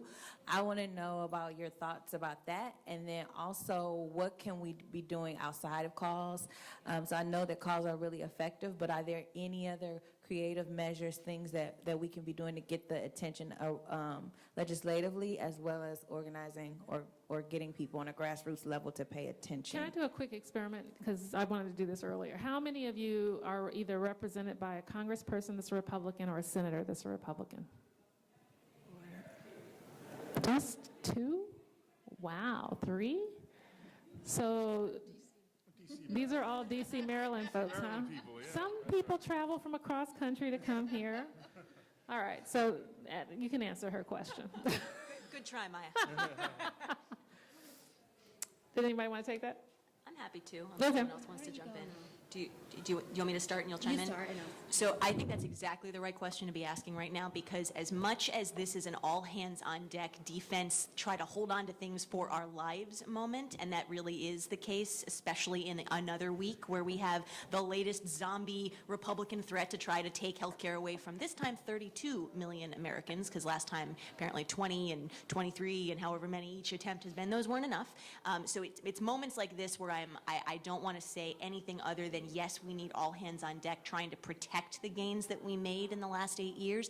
But that doesn't mean we can stop, or that we have the luxury of stopping, continuing to move forward the actual policies that will cut poverty and expand opportunity and really achieve racial equity in this country.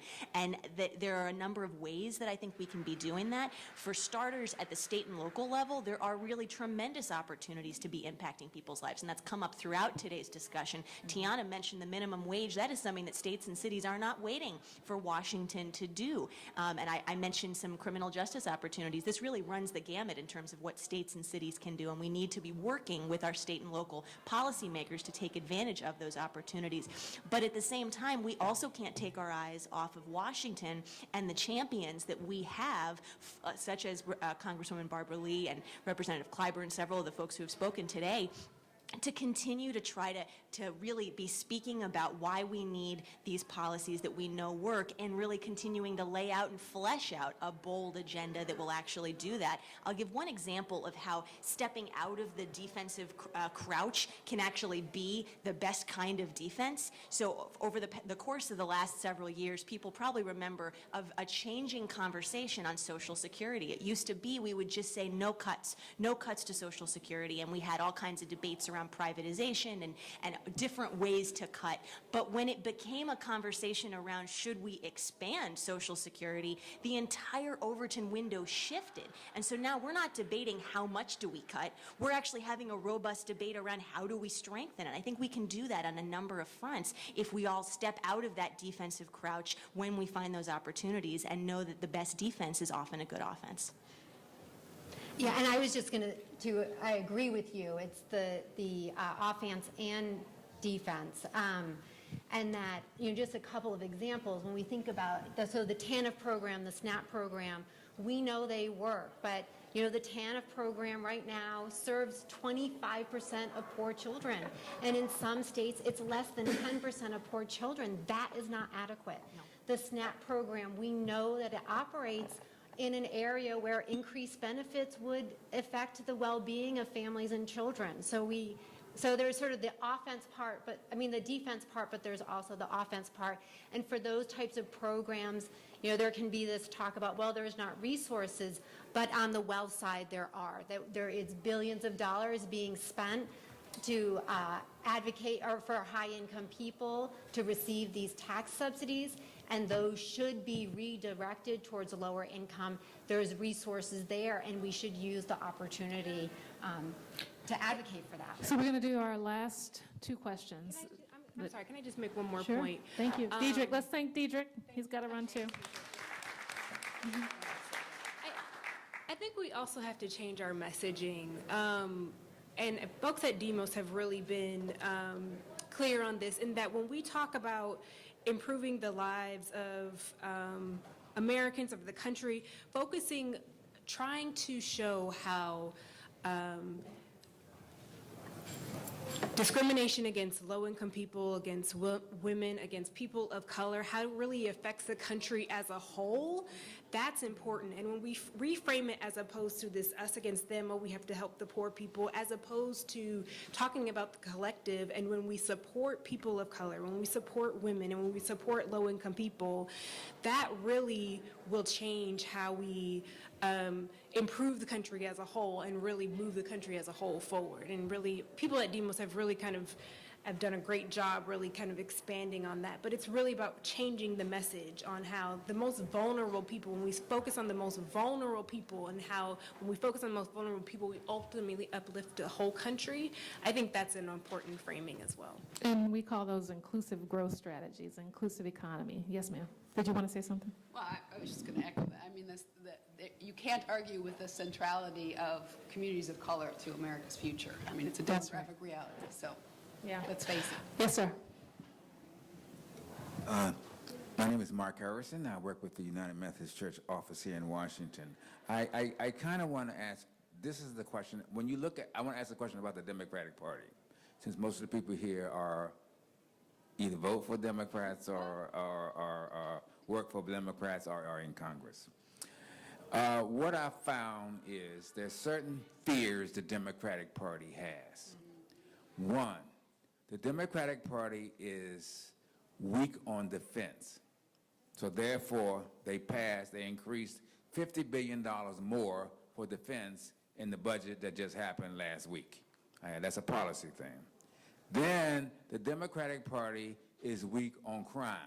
So therefore, you got to build prisons and put all these black folk in them. All right.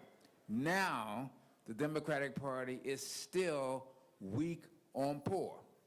If you start talking about poor folk, that means you start equaling black people, all right? So you can't get the Democratic Party, my two folk from Center and CAP, who are very close to the Democratic Party, you can't get the Democratic leadership when it does a budget to say, this is how this budget is going to help fight poverty. You can only say, this is how the budget is going to fight for the middle class. So your and question? then that's a point. just a statement? That's a statement. And then how do we change that? And I've been there with Ellen in meetings where she talks about low income, and I've pushed it. So how do we raise the comfort level that it's okay for Democratic Party to talk about poor people and uplifting people out of poverty? Can I take a first stab at that, because that is such an excellent question. The first thing I want to say is, just to back up from your question, that a lot of what I think needs to be the starting place is not talking about people, it's actually talking to people, which is something that the Democratic Party has in a lot of ways forgotten how to do. And I think we saw that in this last election. When you're talking to people, people, you also need to understand how they view themselves and how they understand their lives, as opposed to making assumptions based on where they fall in pie charts that we all make, right, or graphs. So when you actually ask folks, and we've got message research on this and polling from the last several months. Demos has done a lot of work, so has CAP, so have a lot of our organizations. And when you actually ask people in focus groups or in polls what they call themselves or what they identify as, almost no one identifies as middle class. But guess what? Almost no one identifies as poor either, even people who are well below what we consider officially poor in this country. What people do identify as people.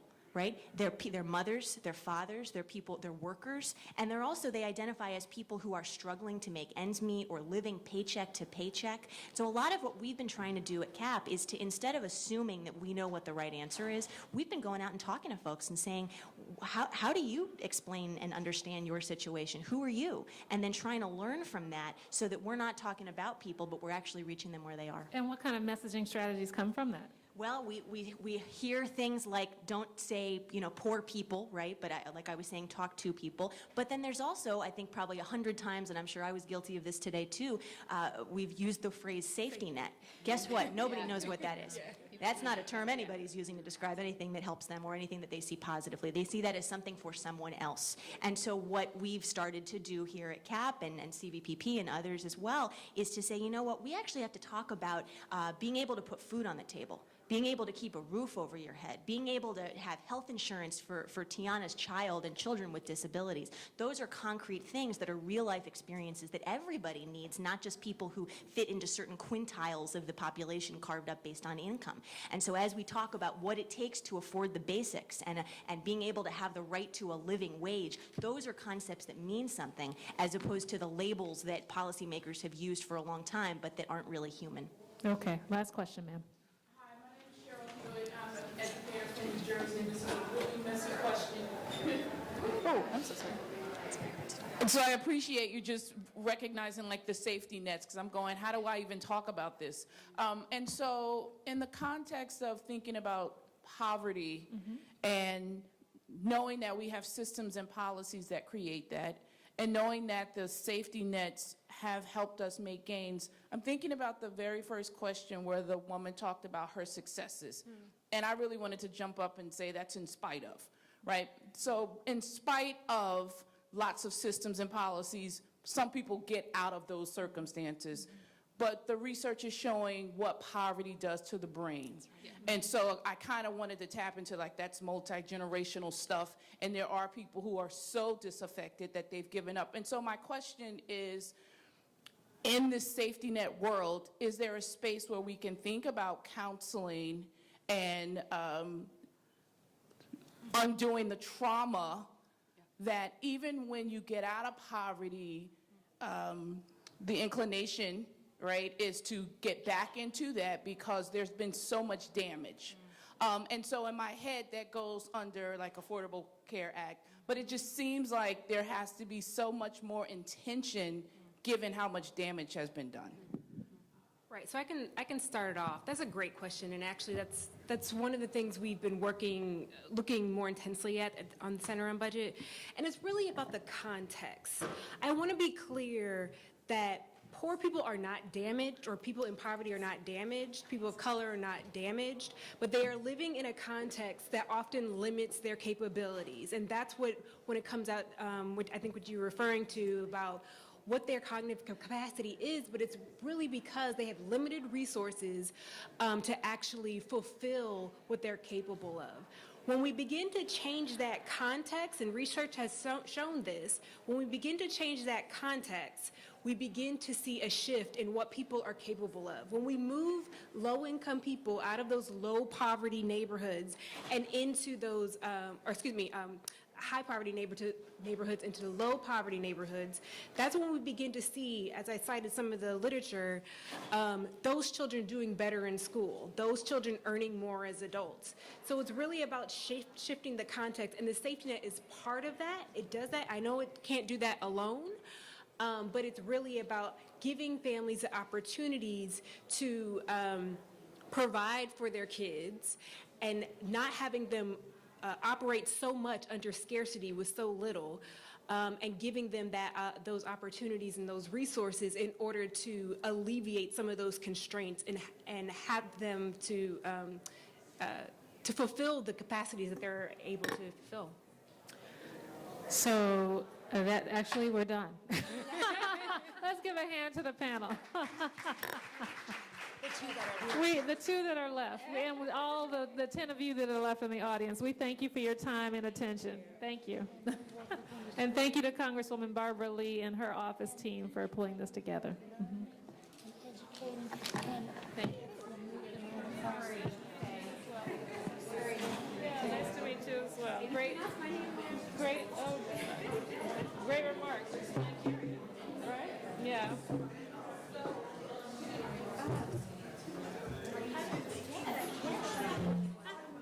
How are you?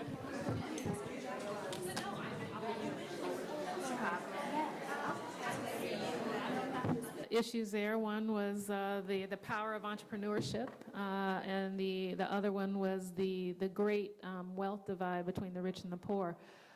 Diedrich, do you want to actually talk about how the tax code is welfare for the wealthy? Yeah, I mean, I was noting that before, and, you are correct about we have a regressive economy and that right now our asset development programs, I think the millionaire gets over $100,000 in different types of tax deduction subsidies, what have you. The average working class family gets like $200, right? So that is the type of investments that are going on today, and as you're putting forward, these are policy issues. So these are going to have to be changed at the government level. And it's not just the federal level. It's also at the state, because so many things are implemented and then distributed at the state. And so we do need to get more politically involved to deal with these economic questions. Yeah, I'll stop there because I know there's other. And on the entrepreneur side, I just want to say that we did a study that was released in 2016, April of 2016. It's called The Color of Entrepreneurship. I agree with you on entrepreneurship. And we found that America is currently foregoing an estimated 1.1 million businesses owned by people of color because of past and present discrimination in American society. These missing businesses could produce an estimated 9 million more jobs and boost our national income by $300 billion with a B. So therefore, expanding entrepreneurship among people of color is an essential strategy for moving the country towards full employment for all. We agree with you. Yes, ma'am. Thank you. My name is Jasmine Steele. I work for Sojourners, a media advocacy organization. My question is, it's twofold. There are people who say that we should just be focusing on defensive strategies against this administration rather than proactive, like in terms of focusing strategically on what we have time to do. I want to know about your thoughts about that, and then also what can we be doing outside of calls? So I know that calls are really effective, but are there any other creative measures, things that we can be doing to get the attention legislatively, as well as organizing or getting people on a grassroots level to pay attention? Can I do a quick experiment? Because I wanted to do this earlier. How many of you are either represented by a congressperson that's a Republican or a senator that's a Republican? Just two? Wow, three? So these are all D.C., Maryland folks, huh? Some people travel from across country to come here. All right, so you can answer her question. Good try, Maya. Did anybody want to take that? I'm happy to, unless someone else wants to jump in. Do you want me to start and you'll chime in? Start, and So I think that's exactly the right question to be asking right now, because as much as this is an all-hands-on-deck defense, try to hold on to things for our lives moment, and that really is the case, especially in another week where we have the latest zombie Republican threat to try to take health care away from, this time, 32 million Americans, because last time apparently 20 and 23 and however many each attempt has been, those weren't enough. So it's moments like this where I don't want to say anything other than, yes, we need all hands on deck trying to protect the gains that we made in the last 8 years. But that doesn't mean we can stop or that we have the luxury of stopping, continuing to move forward the actual policies that will cut poverty and expand opportunity and really achieve racial equity in this country. And that there are a number of ways that I think we can be doing that. For starters, at the state and local level, there are really tremendous opportunities to be impacting people's lives, and that's come up throughout today's discussion. Tiana mentioned the minimum wage. That is something that states and cities are not waiting for Washington to do. And I mentioned some criminal justice opportunities. This really runs the gamut in terms of what states and cities can do, and we need to be working with our state and local policymakers to take advantage of those opportunities. But at the same time, we also can't take our eyes off of Washington and the champions that we have, such as Congresswoman Barbara Lee and Representative Clyburn, several of the folks who have spoken today, to continue to try to really be speaking about why we need these policies that we know work, and really continuing to lay out and flesh out a bold agenda that will actually do that. I'll give one example of how stepping out of the defensive crouch can actually be the best kind of defense. So over the course of the last several years, people probably remember of a changing conversation on Social Security. It used to be we would just say no cuts to Social Security, and we had all kinds of debates around privatization and different ways to cut. But when it became a conversation around should we expand Social Security, the entire Overton window shifted. And so now we're not debating how much do we cut. We're actually having a robust debate around how do we strengthen it. I think we can do that on a number of fronts if we all step out of that defensive crouch when we find those opportunities and know that the best defense is often a good offense. Yeah, and I was just going to, I agree with you. It's the offense and defense. And that, just a couple of examples. When we think about, so the TANF program, the SNAP program, we know they work. But, the TANF program right now serves 25% of poor children. And in some states, it's less than 10% of poor children. That is not adequate. No. The SNAP program, we know that it operates in an area where increased benefits would affect the well-being of families and children. So there's sort of the offense part, the defense part, but there's also the offense part. And for those types of programs, there can be this talk about, well, there's not resources, but on the wealth side there are. There is billions of dollars being spent to advocate or for high-income people to receive these tax subsidies, and those should be redirected towards lower income. There's resources there, and we should use the opportunity to advocate for that. So we're going to do our last two questions. I'm sorry, can I just make one more Sure. point? Thank you. Diedrich, let's thank Diedrich. He's got to run too. I think we also have to change our messaging. And folks at Demos have really been clear on this, in that when we talk about improving the lives of Americans, of the country, trying to show how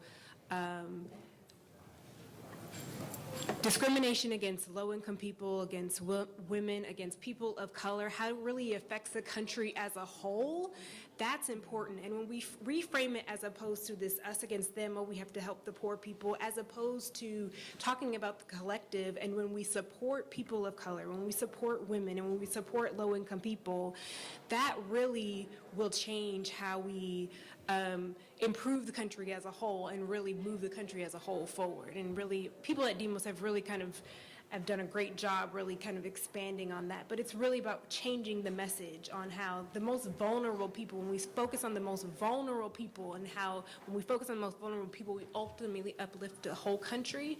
I think that's an important framing as well. And we call those inclusive growth strategies, inclusive economy. Yes, ma'am. Did you want to say something? Well, I was just going to echo that. I mean, you can't argue with the centrality of communities of color to America's future. I mean, it's a demographic reality, so yeah, let's face it. Yes, sir. My name is Mark Harrison. I work with the United Methodist Church office here in Washington. I kind of want to ask, this is the question, when you look at, I want to ask a question about the Democratic Party, since most of the people here are either vote for Democrats or work for Democrats or are in Congress. What I found is there's certain fears the Democratic Party has. One, the Democratic Party is weak on defense. So therefore, they increased $50 billion more for defense in the budget that just happened last week. That's a policy thing. Then the Democratic Party is weak on crime. So therefore, you got to build prisons and put all these black folk in them. All right. Now, the Democratic Party is still weak on poor. If you start talking about poor folk, that means you start equaling black people, all right? So you can't get the Democratic Party, my two folk from Center and CAP, who are very close to the Democratic Party, you can't get the Democratic leadership when it does a budget to say, this is how this budget is going to help fight poverty. You can only say, this is how the budget is going to fight for the middle class. So your And then question? that's That's a just point. a And so statement? that's a statement. And then how do we change that? And I've been there with Ellen in meetings where she talks about low income, and I've pushed it. So how do we raise the comfort level that it's okay for Democratic Party to talk about poor people and uplifting people out of poverty? Can I take a first stab at that, because that is such an excellent question. The first thing I want to say is just to back up from your question, that a lot of what I think needs to be the starting place is not talking about people, it's actually talking to people, which is something that the Democratic Party has in a lot of ways forgotten how to do.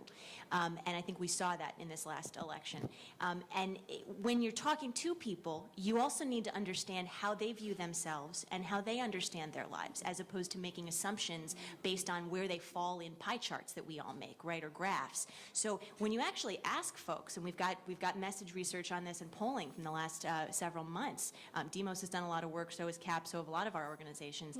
And when you actually ask people in focus groups or in polls what they call themselves or what they identify as, almost no one identifies as middle class. But guess what? Almost no one identifies as poor either, even people who are well below what we consider officially poor in this country. What people do identify as people, right? They're mothers, they're fathers, they're people, they're workers, and they identify as people who are struggling to make ends meet or living paycheck to paycheck. So a lot of what we've been trying to do at CAP is to, instead of assuming that we know what the right answer is, we've been going out and talking to folks and saying, how do you explain and understand your situation? Who are you? And then trying to learn from that so that we're not talking about people, but we're actually reaching them where they are. And what kind of messaging strategies come from that? Well, we hear things like, don't say, poor people, right? But like I was saying, talk to people. But then there's also, I think probably 100 times, and I'm sure I was guilty of this today too, we've used the phrase safety net. Guess what? Nobody knows what that is. That's not a term anybody's using to describe anything that helps them or anything that they see positively. They see that as something for someone else. And so what we've started to do here at CAP and CVPP and others as well is to say, you know what, we actually have to talk about being able to put food on the table, being able to keep a roof over your head, being able to have health insurance for Tiana's child and children with disabilities. Those are concrete things that are real-life experiences that everybody needs, not just people who fit into certain quintiles of the population carved up based on income. And so as we talk about what it takes to afford the basics and being able to have the right to a living wage, those are concepts that mean something, as opposed to the labels that policymakers have used for a long time, but that aren't really human. Okay, last question, ma'am. New Jersey. This is a really messy question. Oh, I'm so sorry. And so I appreciate you just recognizing like the safety nets, because I'm going, how do I even talk about this? And so in the context of thinking about poverty and knowing that we have systems and policies that create that, and knowing that the safety nets have helped us make gains, I'm thinking about the very first question where the woman talked about her successes. And I really wanted to jump up and say that's in spite of, right? So in spite of lots of systems and policies, some people get out of those circumstances. But the research is showing what poverty does to the brain. And so I kind of wanted to tap into like that's multi-generational stuff. And there are people who are so disaffected that they've given up. And so my question is, in this safety net world, is there a space where we can think about counseling and undoing the trauma that even when you get out of poverty, the inclination, right, is to get back into that because there's been so much damage. And so in my head, that goes under like Affordable Care Act. But it just seems like there has to be so much more intention given how much damage has been done. Right, so I can start it off. That's a great question, and actually that's one of the things we've been looking more intensely at on the Center on Budget, and it's really about the context. I want to be clear that poor people are not damaged, or people in poverty are not damaged, people of color are not damaged, but they are living in a context that often limits their capabilities. And that's what, when it comes out, what I think what you're referring to about what their cognitive capacity is, but it's really because they have limited resources to actually fulfill what they're capable of. When we begin to change that context, and research has shown this, when we begin to change that context, we begin to see a shift in what people are capable of. When we move low-income people out of those low-poverty neighborhoods and into those, high-poverty neighborhoods into the low-poverty neighborhoods, that's when we begin to see, as I cited some of the literature, those children doing better in school, those children earning more as adults. So it's really about shifting the context, and the safety net is part of that. It does that. I know it can't do that alone, but it's really about giving families the opportunities to provide for their kids and not having them operate so much under scarcity with so little, and giving them those opportunities and those resources in order to alleviate some of those constraints and have them to fulfill the capacities that they're able to fulfill. So that actually, we're done. Let's give a hand to the panel. The two that are left, and with all the 10 of you that are left in the audience, we thank you for your time and attention. Thank you. And thank you to Congresswoman Barbara Lee and her office team for pulling this together. Educating. Thank you.